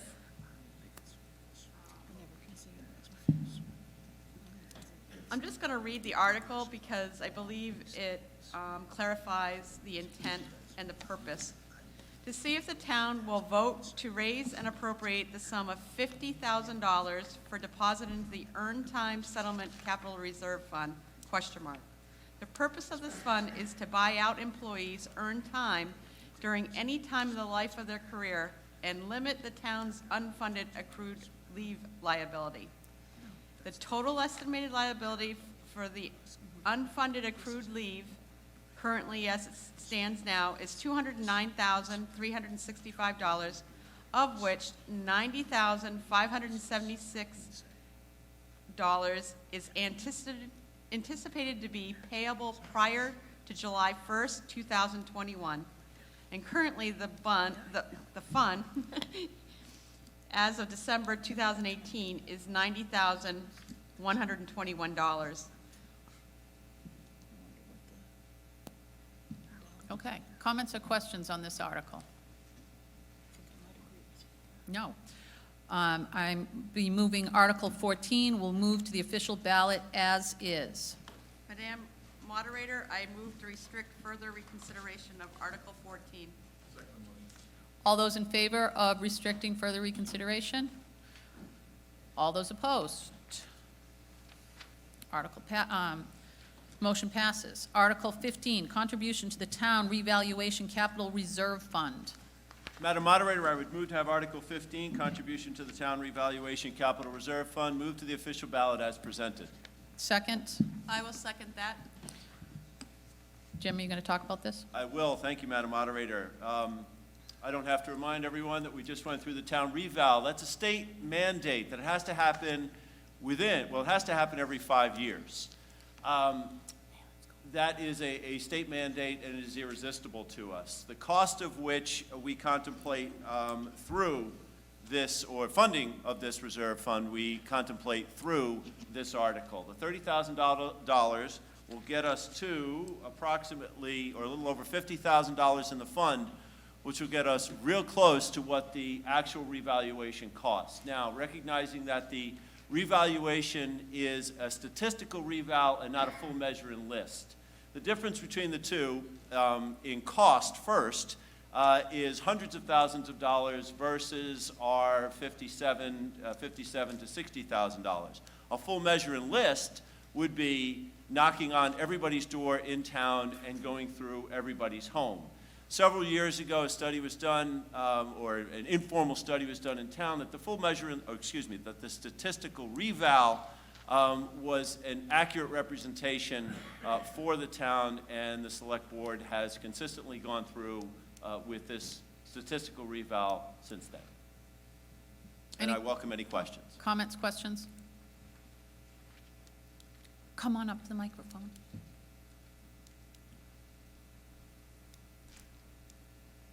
Hi, Kelly Parrott, 2 Garrett Drive. I'm just curious, why do we need all of the money right now when the next reval won't be for 5 years? Could we reword this perhaps to $5,000 for the next 4 years to have a lesser tax implication to the public? Do you guys have an answer to that one? Sure.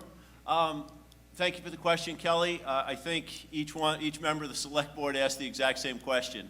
And in discussion with our finance director and in the discussions that we had, should we fund at a lower level in the first year and then require additional funds in years 2, 3, 4, and those funds be rejected, we will not necessarily have the funding in place to do the mandated irresistible reval.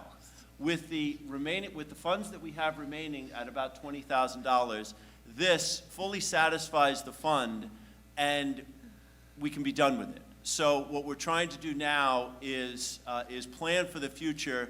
We will not have to worry about this again for years 2, 3, 4, 2, 3, 4, and 5. Plus, this is only me speaking. Should we need to or want to or have to do a reval prior to the 5 years, we usually do it year 4, we now can. So those are the reasons. That question, your thought, was contemplated by the board. Any other further questions, comments on this article? Okay, Article 15 will move to the ballot as is. Madam Moderator, I would move to reconstrict,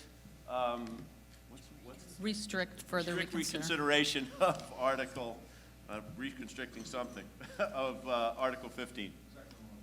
All those in favor of restricting further reconsideration? All those opposed? Motion passes. Moving on to Article 16, contribution to the Coakley Landfill Capital Reserve Fund. Larry?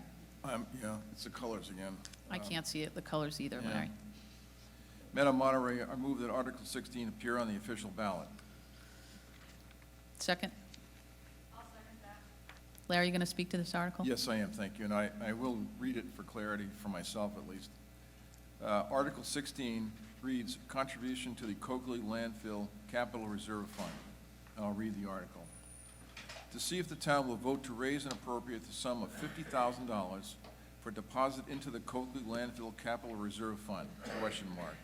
The purpose of this fund is to account for any expenses incurred by the town under the Superfund cleanup program.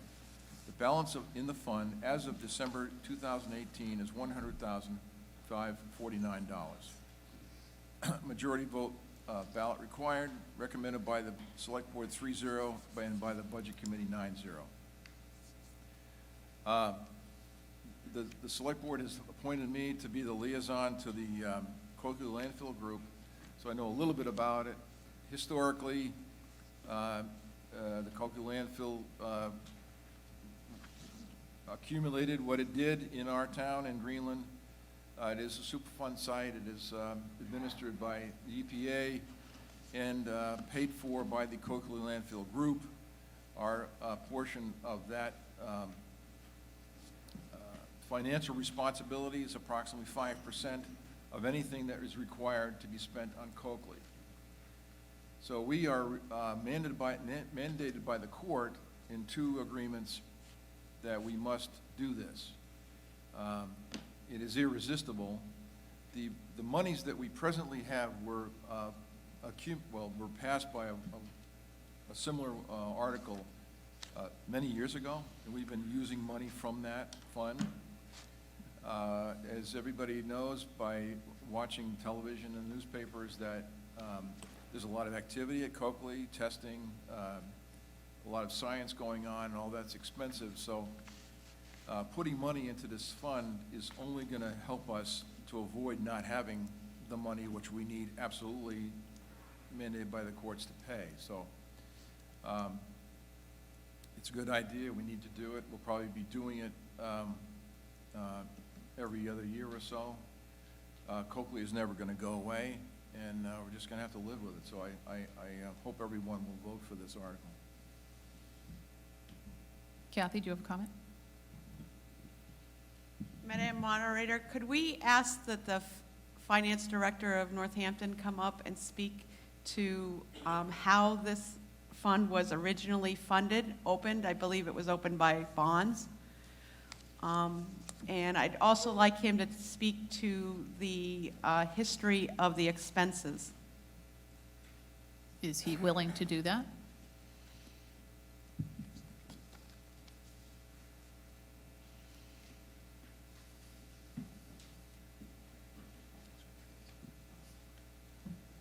Thank you, Madam Moderator.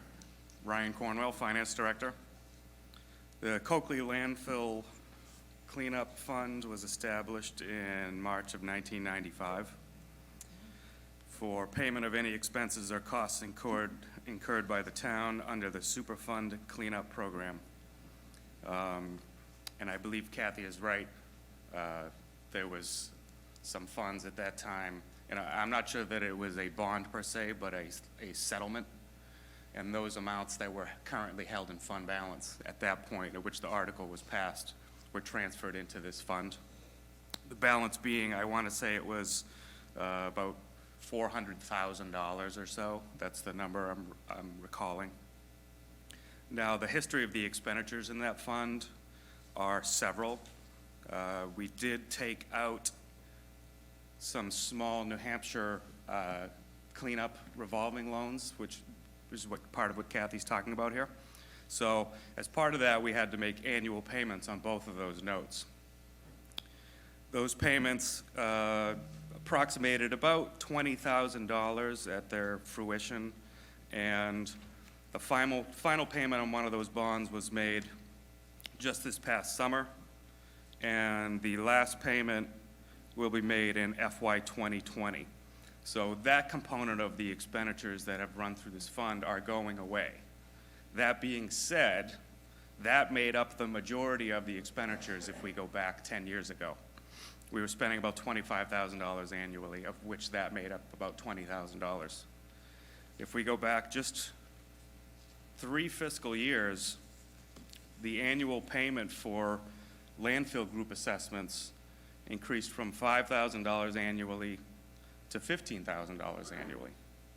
And then over the past 2 fiscal years, those have increased to $40,000 annually. So although we have relinquished ourselves of these payments for debt service, we are now indeed paying significantly more, in some cases, 500 to 1,000% more than we were paying on these assessments just 5 years ago. So at the current pace, not to mention that we anticipate these will continue, we expect if we do not make a contribution to this fund, we will have nothing left in it in less than 2 years. So that's the situation we're in. That's why we believe that this is necessary as a stopgap now, and then we'll have to address what we anticipate going forward and whether or not in the future, next year, those years after, we'll have to make other additional contributions. Thank you, Ryan. Any comments, questions on this article?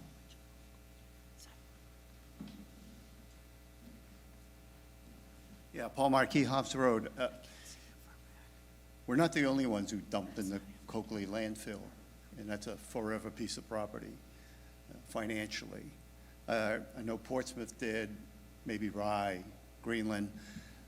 Do you know if their budgets appropriate money towards, and what is their percent financial liability towards the Coakley landfill? Anybody know that? I don't know. The municipalities that are responsible are Newington, Northampton, and Portsmouth. The Air Force paid for its responsibility up front. The other generators and the haulers are also responsible. So ours is about 4 to 5%, and then everybody else is the 100%. We're 4 or 5%? I think it's 4.2, but it's small. Okay, thank you. Any other comments or questions on this article? Madam Moderator, if I may just make a quick comment. The Coakley landfill was, the agreement by the town was done in 1995, and it required us to support basically 4% of the cost. Where our liability would increase is if the EPA ordered the Coakley landfill group to do a certain item to remediate the situation. The price of $15 million was announced as what it would cost to put water into Greenland. Our 4% of that $15 million would be a liability of $600,000. We would probably have time to raise some of that fund, but that is what our liability exposure is. We have very, very little say in how the Coakley landfill group would handle that determination by EPA. Just a little background. May I make a comment? Yes, Larry. Mr. Stanton is correct. The payments are required. It is irresistible to the town, and should remediation be required, those steps would certainly be very expensive. One of those things could be either or supply water to the affected people and area, or some treatment to the site directly or around it. But any of those things occur in the multi-millions of dollars. So any money that's placed into this fund is not going to be wasted. It will be spent. It's just a matter of really when it's going to go. And the way the Coakley Landfill Group was established by the courts, the municipalities were given votes. Newington has, and Northampton are represented by Portsmouth, because Portsmouth has 54% of the responsibility. So therefore, they, as representing the municipalities, effectively Newington and Northampton can go and advise, but we really are told by Portsmouth what is going to happen. So that's why it's important for Northampton and Newington to attend, but really what we say isn't going to necessarily happen. Portsmouth is going to determine that. Okay. Any other comments, questions on this article? Bobby? I would just like to bring to everybody's attention that there is pending legislation in Concord for DES to remediate the Coakley landfill. It has not come to hearing yet, but just FYI. Thank you. Okay, Article 16 will move to the ballot as written. Madam Moderator, I move to restrict further reconsideration of Article 16. Is there a second on that? I'll second that. All those in favor? All those opposed? Motion passes. Okay, moving on to Article 17, contribution to the Library Capital Reserve Fund. Madam Moderator, I move that Article 17, contribution to the Library Capital Reserve Fund, appear on the official ballot. Second? Second. Okay, I'm told Susan Leonardi and Jackie Brandt are going to speak to this.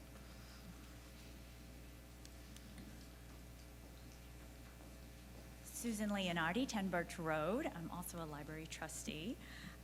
Prudent savings over time, I think that's been said on many occasions here at deliberative session. The town has been saving and planning for a new library building for a very long time. And the library has an addition and renovation plan. We have the cost. We feel that this plan is the most economical. It gives our community the children's room, the meeting and social spaces for our adults and teens, and most importantly, updating the building to be ADA compliant. It serves our entire cross-section of our community. It's one of the few spaces that anyone can walk into, go, visit, enjoy. And the library is ready. We're ready to engage in fundraising and build a new library that represents the best of our community. And I think that we really need that now. We need something that inspires us and also fills the void and the space here in Northampton as we see many businesses and all the for sale signs up along the side of the roads. So I just wanted to thank you all for your support to education, to lifelong learning, and to the social infrastructure of Northampton. Good morning, Madam Moderator. My name is Jackie Brandt, Post Road. I'm also a library trustee. And we actually are going to have one request. We'd like to amend the article. Basically, matching funds. So we'd like to amend the article and propose matching funds up to $100,000 as well. I do have the verbiage here, and I will That'd be read great. it. If appropriate, these funds will be supplemented by up to $100,000 in grants and donations deposited into a separate special account established for that purpose by the Library Board of Trustees. Basically, that's. I would also like to make an additional comment, and then we decided to try and. Can we have a second on Yes, this I can. amendment before? I'm assuming you're going to be the second? Yes. Okay. Go ahead, you can make your comment on this.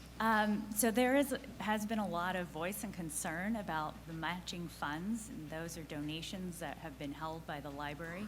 And in good faith, I feel like in asking for the town for $100,000, then the library needs to fundraise and also show that we're able to support that too. So that is one of the reasons for the amendment. Okay.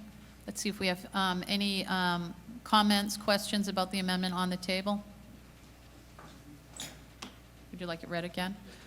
Okay, so the amendment adds the words, if appropriated, these funds will be supplemented by up to $100,000 in grants and donations deposited into a separate special account established for that purpose by the Board of Library Trustees. Any comments, questions? Yes. Go ahead, Larry. What does up to mean? Go ahead. That could be $1, right? Yeah, did you mean it like that when you wrote it? No. Up to definitely would mean you'd be meeting it even if you donated $1. Oh, I did not know that.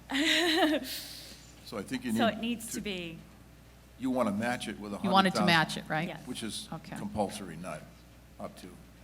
Okay, then I'm going to read that again, and you tell me if I have your amendment correct. If appropriated, these funds will be supplemented by $100,000 in grants and donations deposited into a separate special account established for the purpose by the Board of Library Trustees. Sound okay? Okay. Okay, any comments or questions on this amendment? Come on up.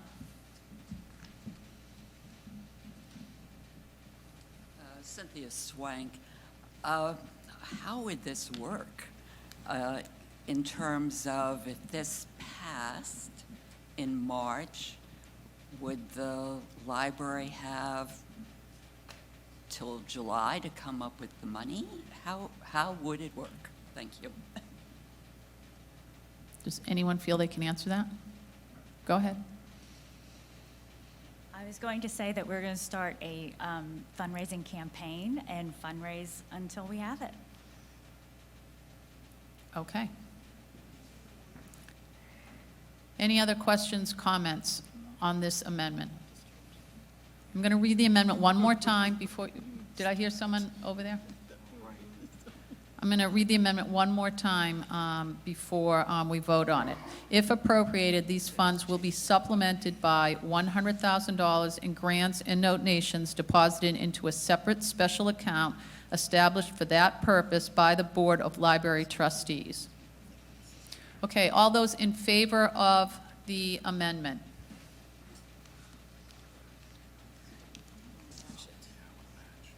Did I get an extra hand go up there?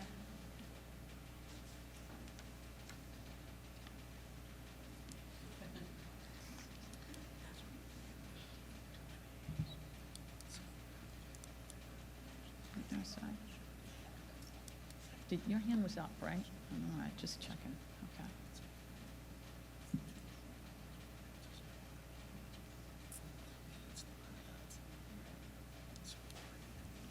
Okay, all those against?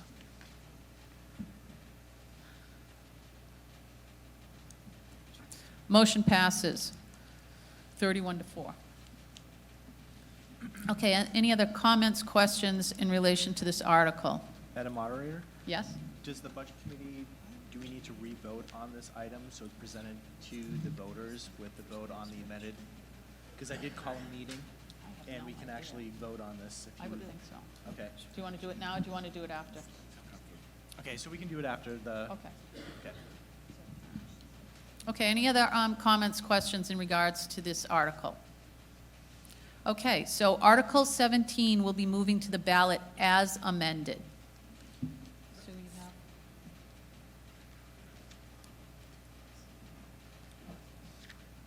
Frank, I'm sorry. Move to restrict further consideration, reconsideration. A second on that? I'll second that. Okay, all those in favor of restricting further reconsideration on this? All those against? Motion passes. Okay, Article 18, amendment to authorizing legislation, tennis courts capital reserve fund. Thank you, Madam Moderator. I would move to have Article 18, amendment to authorizing legislation, tennis court capital reserve fund, to the official ballot as presented. I'll second that. Jim, are you going to talk to this? Shall, thank you. Our finance director, Ryan Cornwell, I believe, is the one who caught this, that right now the tennis court capital reserve fund, which has about $30,000 in it, does not have an agent to expend. So this would add language that is consistent with other capital reserve funds, which would allow the select board to be the agent to expend. Any questions or comments in relation to this article? Okay, Article 18 will move to the ballot as written.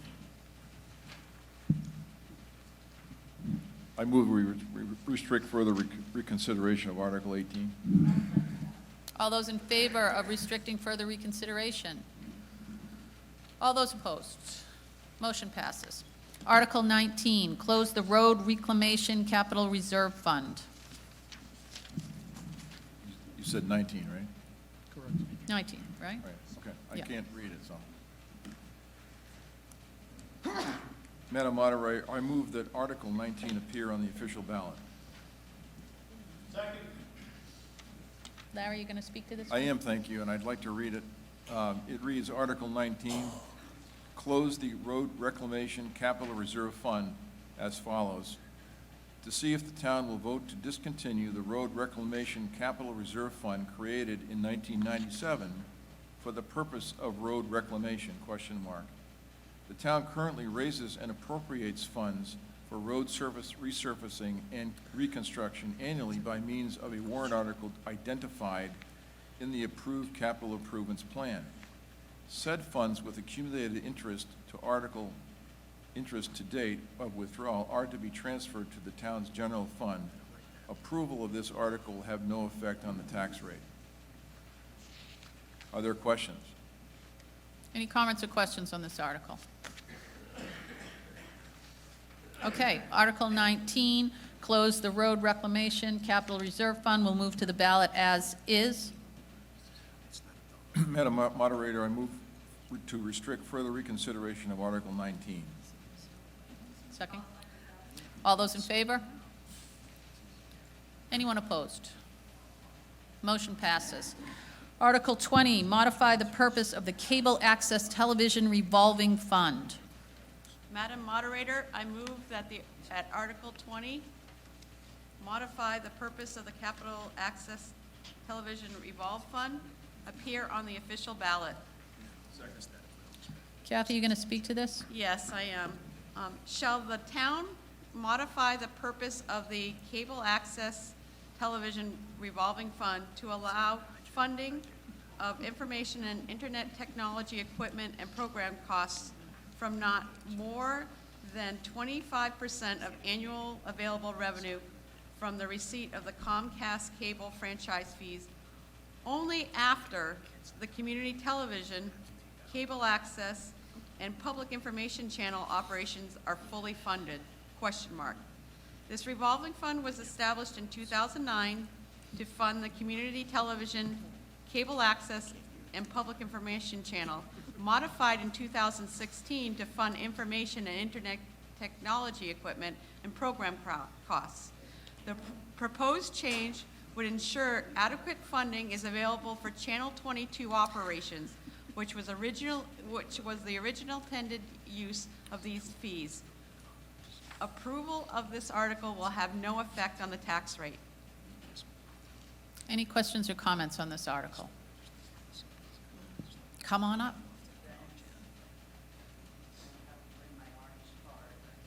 No, not anymore. Not anymore. Cynthia Swank.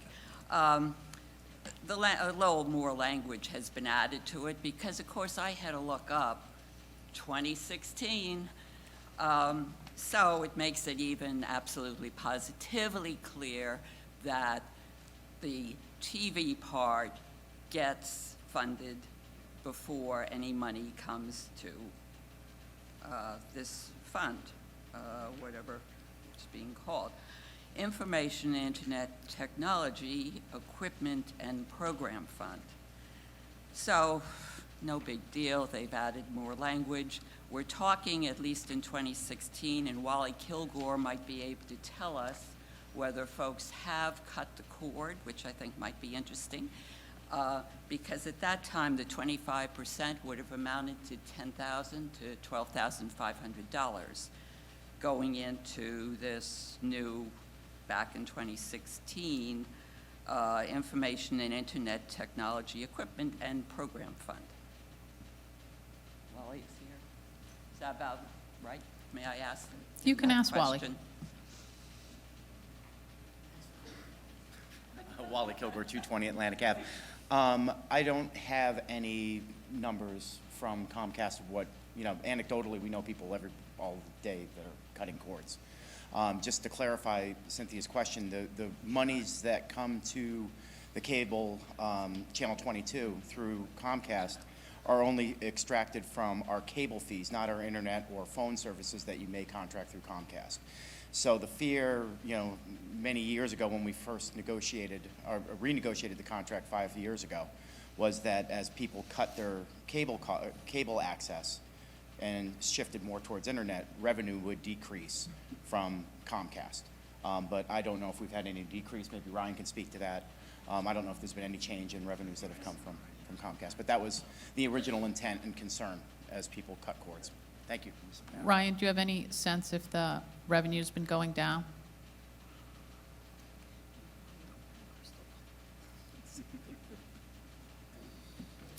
Ryan Cornwell, Finance Director.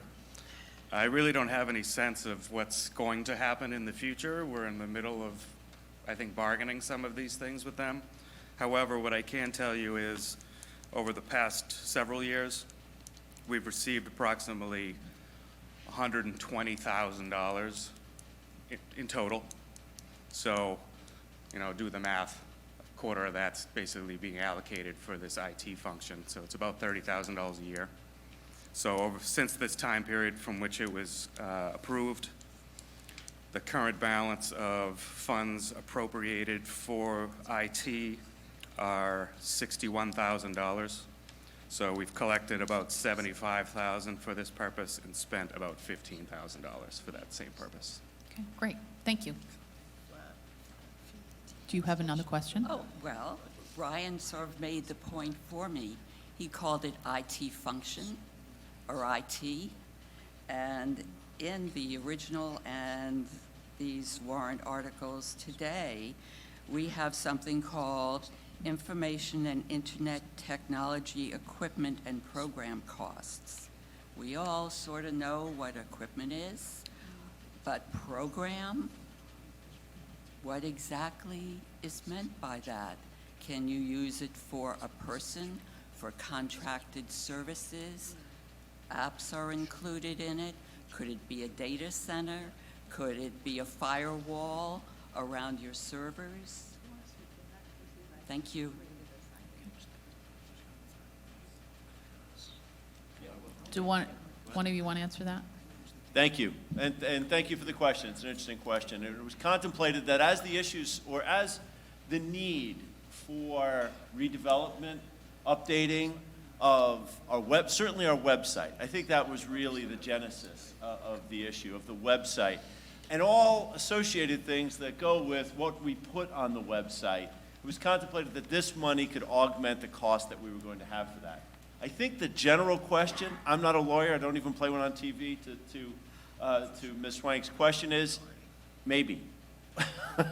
It could be used. I think we could contemplate using the funds for those issues because they are at least tangentially related to what we need to do to provide the transparency to everyone sitting in this room and living in the town who needs to access that information.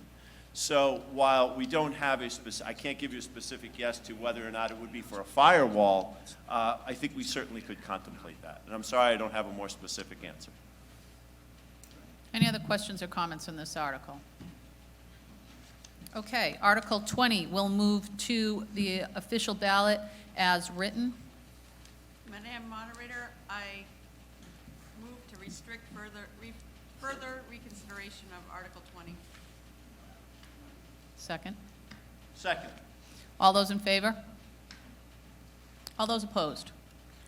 Motion passes. Moving on to Article 21, establish Information and Internet Technology Equipment and Program Fund. Madam Moderator, I move that Article 21, establish Information and Internet Technology Equipment and Program Fund, appear on the official ballot. Are you going to speak to that at all, Kathy? Yes. I will speak to this. This article is basically reporting housekeeping. Currently, right now, the 25% that goes to the Internet Technology Equipment and Program Fund and then the Channel 22, the Cable Television Fund, those monies are right now commingled together and reported as one lump sum under the cable television program. And this article seeks to separate the funds into two separate funds. One for internet, so we know exactly what's sitting for the internet, for the Information and Internet Technology Equipment and Program Fund, and one that's sitting for the capital, for the Cable Television Fund. It's simply taking the one fund and creating two. Okay, any comments or questions on this article? Okay, Article 21 will move to the official ballot as written. Madam Moderator, I move to restrict further reconsideration of Article 21. A second? All those in favor? All those opposed? Motion passes. Moving on to Article 22, adopt official town flag.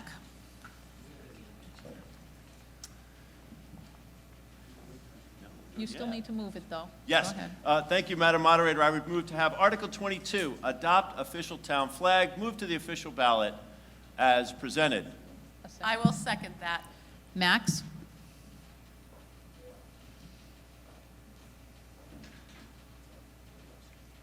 Going to move it out into the middle more.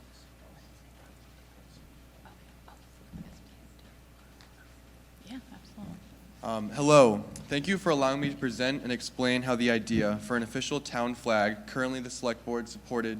Oh, You're a pretty good swimmer, too. that's true.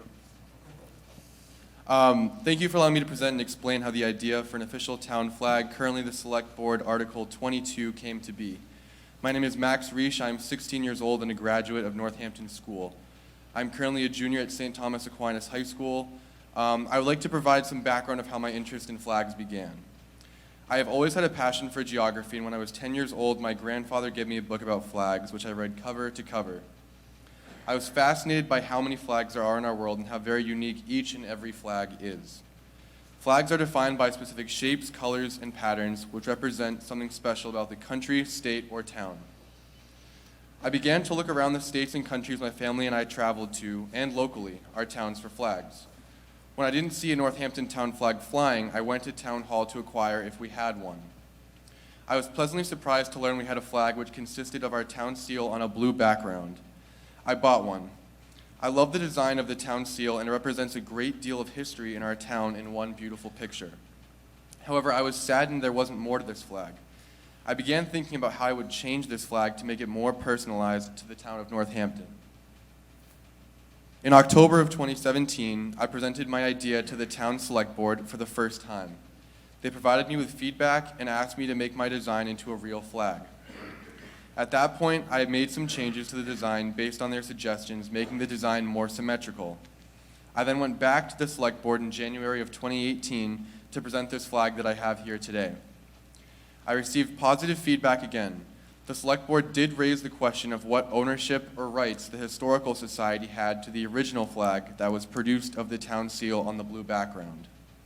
After that board meeting, I met with the Historical Society and presented my flag idea, and they voted right at that meeting and decided not to make any more flags that they initially created. They said that they were interested in supporting my flag design moving forward and were fully supportive in me pursuing the design I am presenting to you today for a more formal town flag. The flag which I have here today has meaning and symbolism to our town. Let me explain. The blue represents all bodies of water in our town. The yellow/tan represents beaches and the land.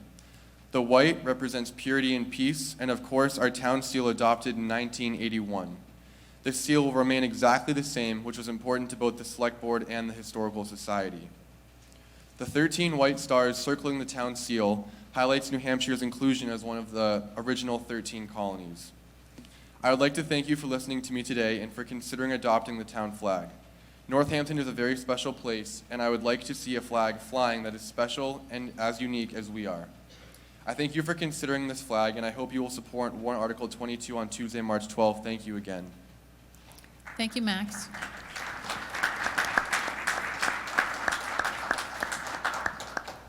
Any questions or comments about this article? Jim? If there are no questions or comments, and after you move that, I would like to Okay. have there are questions down there. Oh, there is. Go ahead. Max, thanks for doing this, and I know you did it out of a sense of civic pride and civic responsibility, but just for legal purposes, would you be signing over any and all rights to the design to the town of Northampton? Yes, I believe that that's what we decided, so yes. Okay. And just a recommendation to the board and town administrator, I suggest you post a graphic of the flag on the town website so that those that are going to go to the poll will be able to see it rather than just read a description, because I think it'll be more, help people make a decision one way or the other. Thanks, Frank. Any other comments or questions on this? Okay, we will be moving Article 22 to the ballot as written. Go ahead, Jim. Max, thank you for the presentation. Thank you, folks, for hearing it. I just want to take a second. I don't know how many people know Max, know his family, or have read the paper lately, but I'm going to embarrass you a little bit here, which you may be getting used to. And I'm going to read directly from the paper. But Max, who is a junior at St. Thomas Aquinas, is ranked second nationally in his age group in both the 100 and 200 breaststroke and ranked 31st in the world in the 200 for the 18 and under category. He set 9 New England age group records, and you are working towards an Olympic qualifying event. Am I correct in that? So I would ask you to rise and wish Max and his family all the best of luck as he continues. Now go swim somewhere.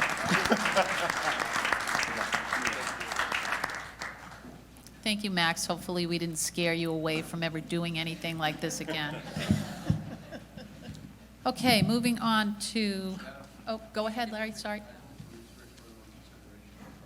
That's okay. Second? I'll second. All those in favor? Anyone opposed? Okay, that motion has passed. Moving on to Article 23, contribution to the Library Capital Reserve Fund by citizens petition. Can I have one of you move it onto the floor? Yes, Madam Moderator, I'll move that Article 23 be moved to the floor. That's fine, yeah. A second? Second.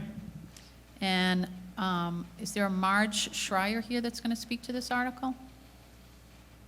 Come on up, Marge.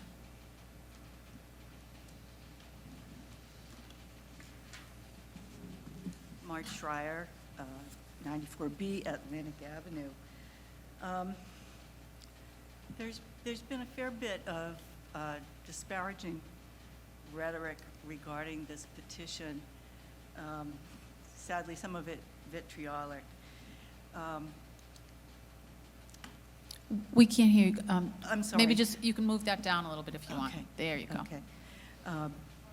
What I wanted to say first was that there has been some disparaging rhetoric in the community regarding this petition. It's been described as not serious. If this were some sort of a political prank, then I feel as though the joke's on me, because I take it very seriously. I signed the petition, and I asked my neighbors in good faith to sign the petition as well. So I'd like to clarify what my thinking was in being willing to sign and promote the petition. I didn't write it, don't know who did, but when I heard about it, I wanted to act on it. Why am I supporting it? Number one, I think it's really a gift of sorts to the taxpayer.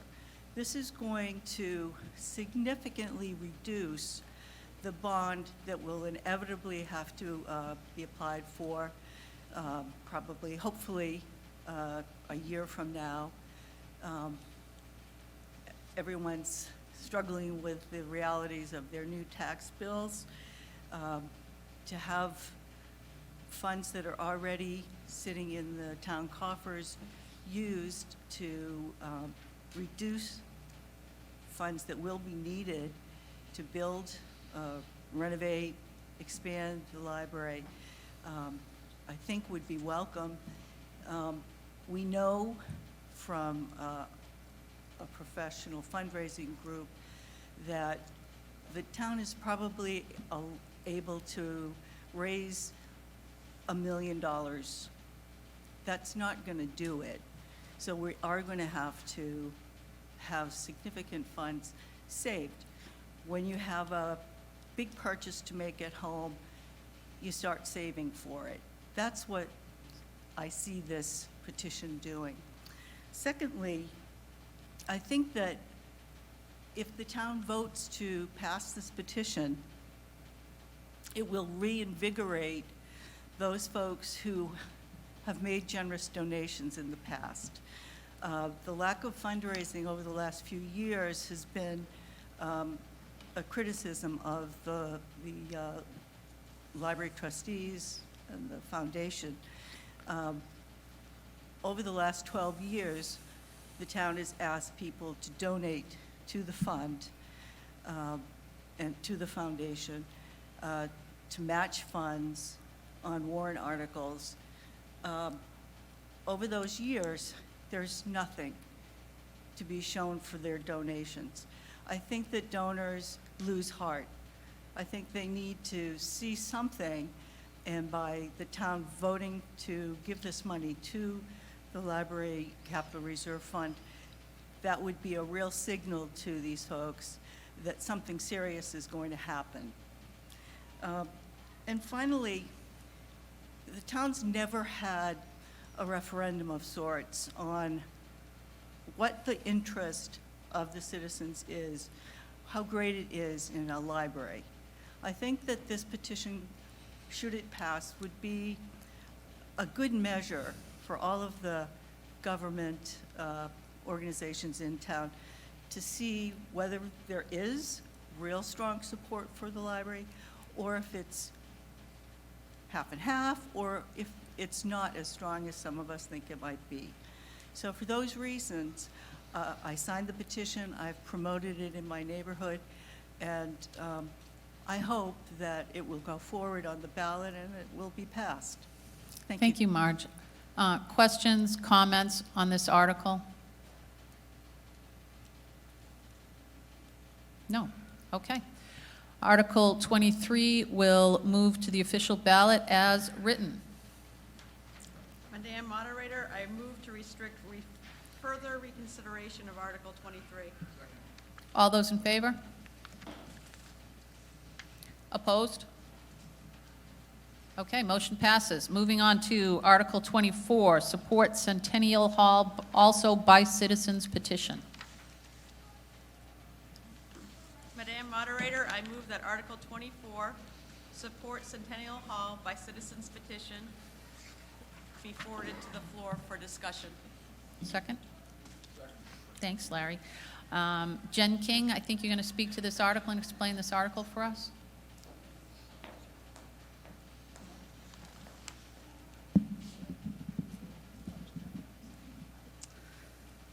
Hi, thank you. The Friends of Centennial Hall have worked for over 20 years to preserve, maintain, and renovate this community's landmark for joint use by public and private citizens. Since that time, we've made considerable improvements to attract partnerships with tenants offering music lessons, art lessons, bridge club, Tai Chi, and more. We've opened our doors for town events such as the tree lighting reception, the 275th celebration, winter fests, old home days, as well as private rentals, and we have partnered with the Bandstand Committee and the Recreation Department. The building has no debt and has been self-supporting with over 350 visitors a week or 20,000 people per year. These visitors contribute significantly to Northampton's economy, visiting stores, restaurants, and other businesses. The activities we offer bring cultural enrichment to our town. We do not yet have access to the premier space, the ballroom, but we are constantly being asked to provide that space for performances, celebrations, concerts, and other events. With your support, we will match funds to a $200,000 LCHIP grant, restoring the exterior of the building, the roof, the windows, the clapboards, the foundation, and paint, continuing to demonstrate our ability to transform Centennial Hall into the thriving center it used to be. We are actively involved in a fundraising campaign and have 2 years to complete our LCHIP project. In addition to exterior renovations, we have a multi-year plan to renovate the hall while keeping the doors open. The renovations have a sound plan with a team of professionals, architectural plans, fire safety, budget, interior renovations, including HVAC, and an addition that includes handicap accessibility and an egress. This building has been saved by volunteers, private citizens, but continues to be a landmark, gathering place, and centerpiece of our town. If we can't move it forward, it could fall back into disrepair and turn the historic building into an eyesore or a burden. Please help us take this step to match the LCHIP funds, and we have been called a model for preservation in the state, so that we can continue to move forward to opening the full Centennial Hall to all members of our community. And if anyone would like a tour of the hall or would like more information on it, please contact us. We'd be happy to show you upstairs. We hope you'll consider this article. Thank you, Jen. Any comments or questions on this particular article?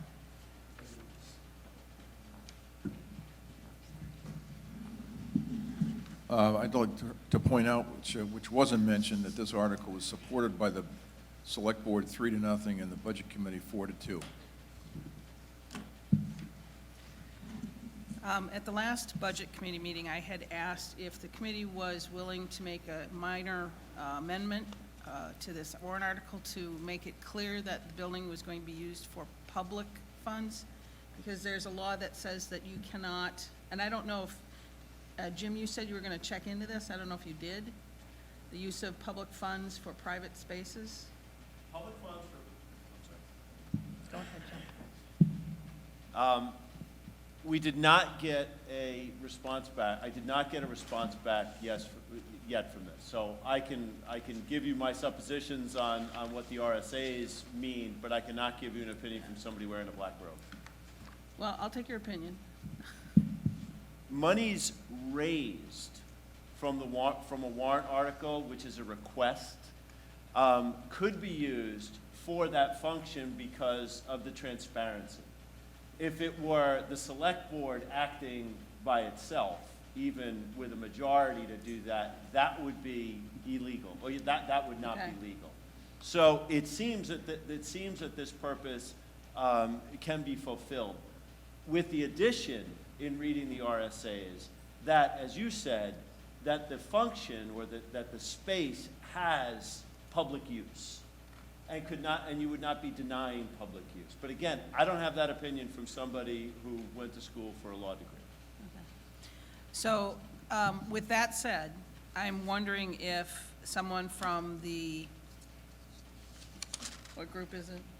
Centennial Hall Community Center Group, I don't know who they are, would consider making an amendment just to clarify that this would be using public funds for a private space.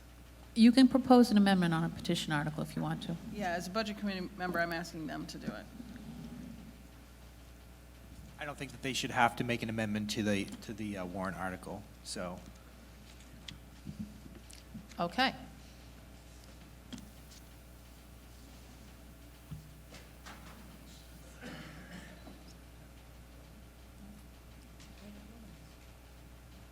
Donna Itala, Exeter Road. I just wanted to comment that I was at Centennial Hall when the Preservation Alliance was there doing their review before the grants were put out. And the person who was in charge asked me, I was the only one who was part of a town organization, being the Heritage Commission, and she asked me over and over, why isn't the town funding this? Why isn't the town putting forth money? And I said, I honestly didn't realize that towns could do that. And she told me, and unfortunately I didn't ask her how many towns, who, where, what, but quite a few towns do put money this way that they're asking us to do, and it goes to different kinds of buildings, organizations, whatever, 501c3s. And don't we also give money to other not-for-profits? Mm-hmm. We do, don't we? Mm-hmm. Okay, so this is no different. It's a 501c3. Thank you. Just thought I'd make that comment. Any other comments, questions? Hi, my name is Jim Better. I come before you relative to the economic value. I know you're surprised to hear that I'd speak to that. But to the economic value that Centennial Hall can bring to the town. The Centennial Hall brings a lot of people in now, but with the opening of the ballroom, that population is going to be much larger. And that population primarily is going to be the service of people in town, as well as draw people from out of town. People who come from out of town, if there's a place where they want to go and buy, I don't know, they want a Jewish deli close by, they want more restaurants, or things to attract them to spend money here, and then they go home. So the town benefits immensely. I see this as an investment and a partnership. In fact, I propose that you double that and make it $100,000. We're talking pennies on the tax rate. And it's a partnership between the town and a worthwhile public asset like Centennial Hall. Thanks, Jim.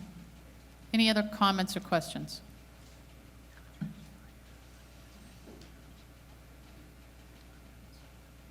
Paul Marquis, Hobbs Road again.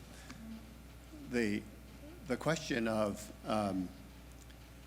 what use does the town get out of it for the money that the town is putting into it is a valid question. I do know that Dave Pepple runs a bridge club there. I do know he gives money to Centennial Hall from the fees that he charges to the bridge players. Is that a donation or is that a cost of use? If someone from the town wants to have a wedding reception, if they put in a nice elevator and they have a nice upstairs, will that be a donation or will that be a charge? And what will Centennial Hall expect as a return for the $50,000? Pretty basic. I don't have the answer to that question. Maybe you do. Does anyone have the answer to that question that would like to speak? Go ahead. Rick. I don't have the answers to those specific questions, but I know they would have to cover their cost of cleaning and whatnot, so they would charge that like any organization. What I would like to do is reiterate what Jim Better said. This makes the town of Northampton a recreation destination for a play or having activities there, and that brings people to town. They spend dollars and it improves the economy. So I am all for it. It's in my neighborhood and I really like it there. And I'm all for it too. I was just trying to straighten out the financial agreements, and it's in your neighborhood too, so you probably like it too. I was just trying to straighten out what the financial agreement would be for this $50,000. I know they charge their people that rent space there for artistry and for bridge and whatnot. They all pay some fees, but that would have to be, I think that'd be best answered by the Centennial Hall folks. Is there anyone from Centennial Hall who can answer that question? Sure, Kathy. Jen, do you mind if I speak? Already, this is a public and a private collaboration, and it has been happening for years. As Jen has mentioned, they've already partnered with the bandstand and the recreation. In fact, in February, we're having a kickoff dinner for the Winter Carnival that'll be happening that weekend, and graciously, Centennial Hall is letting us use the facilities. So I believe we already have good faith proof of a public and a private collaboration, and that we won't be charged fees as a customer.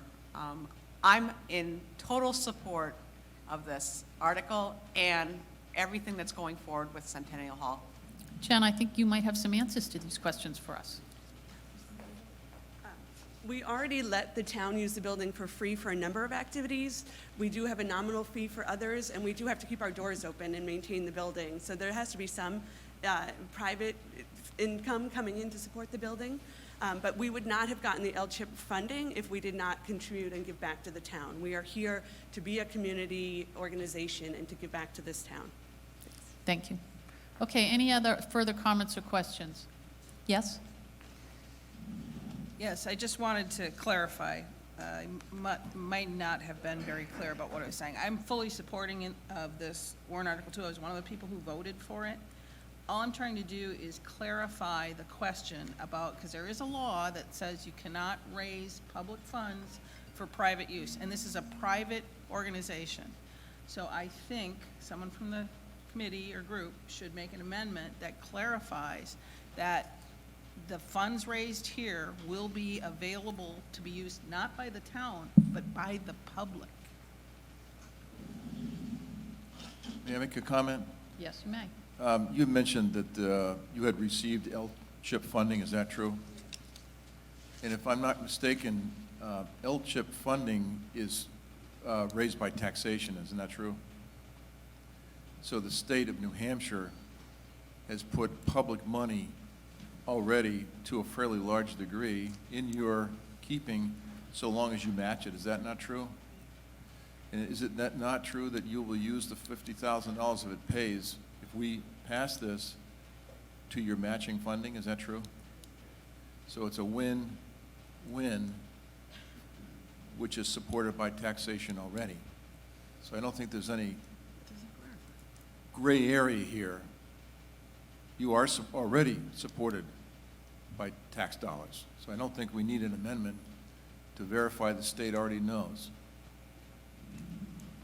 I think there was a question on the floor. Not so much a question, but a suggestion. Anybody who hasn't been to visit Centennial Hall, go take a look at it. Look at what we're talking about in terms of the ballroom, and then you could be able to see what the asset to the community this will be. Thank you. Go ahead, Frank. Yes, to Mrs. Pohl's concern, I think the wording of the article itself pretty much addresses that, in that it says, shall the town support continuing renovation of the historic Centennial Hall as a community center for the benefit of residents of Northampton. So it does say it's a public benefit in the wording of the article itself. So I think that addresses your point. Okay, any other comments or questions in relation to this article? Okay. Article 24 will move to the ballot as written. Madam Moderator, I move to restrict further reconsideration of Article 24. All those in favor? Anyone opposed? Motion passes. Okay, unless anyone has something else, that concludes this deliberative session for 2019. Move to adjourn. Vote to adjourn here. Okay, is there a second for adjournment? The Budget Committee will vote after the meeting, yes. All those in favor of adjourning? All right. Anyone opposed? Thank you. Have a great day, everyone. See you all at voting day on March 12th at the school. Hey, how are you? So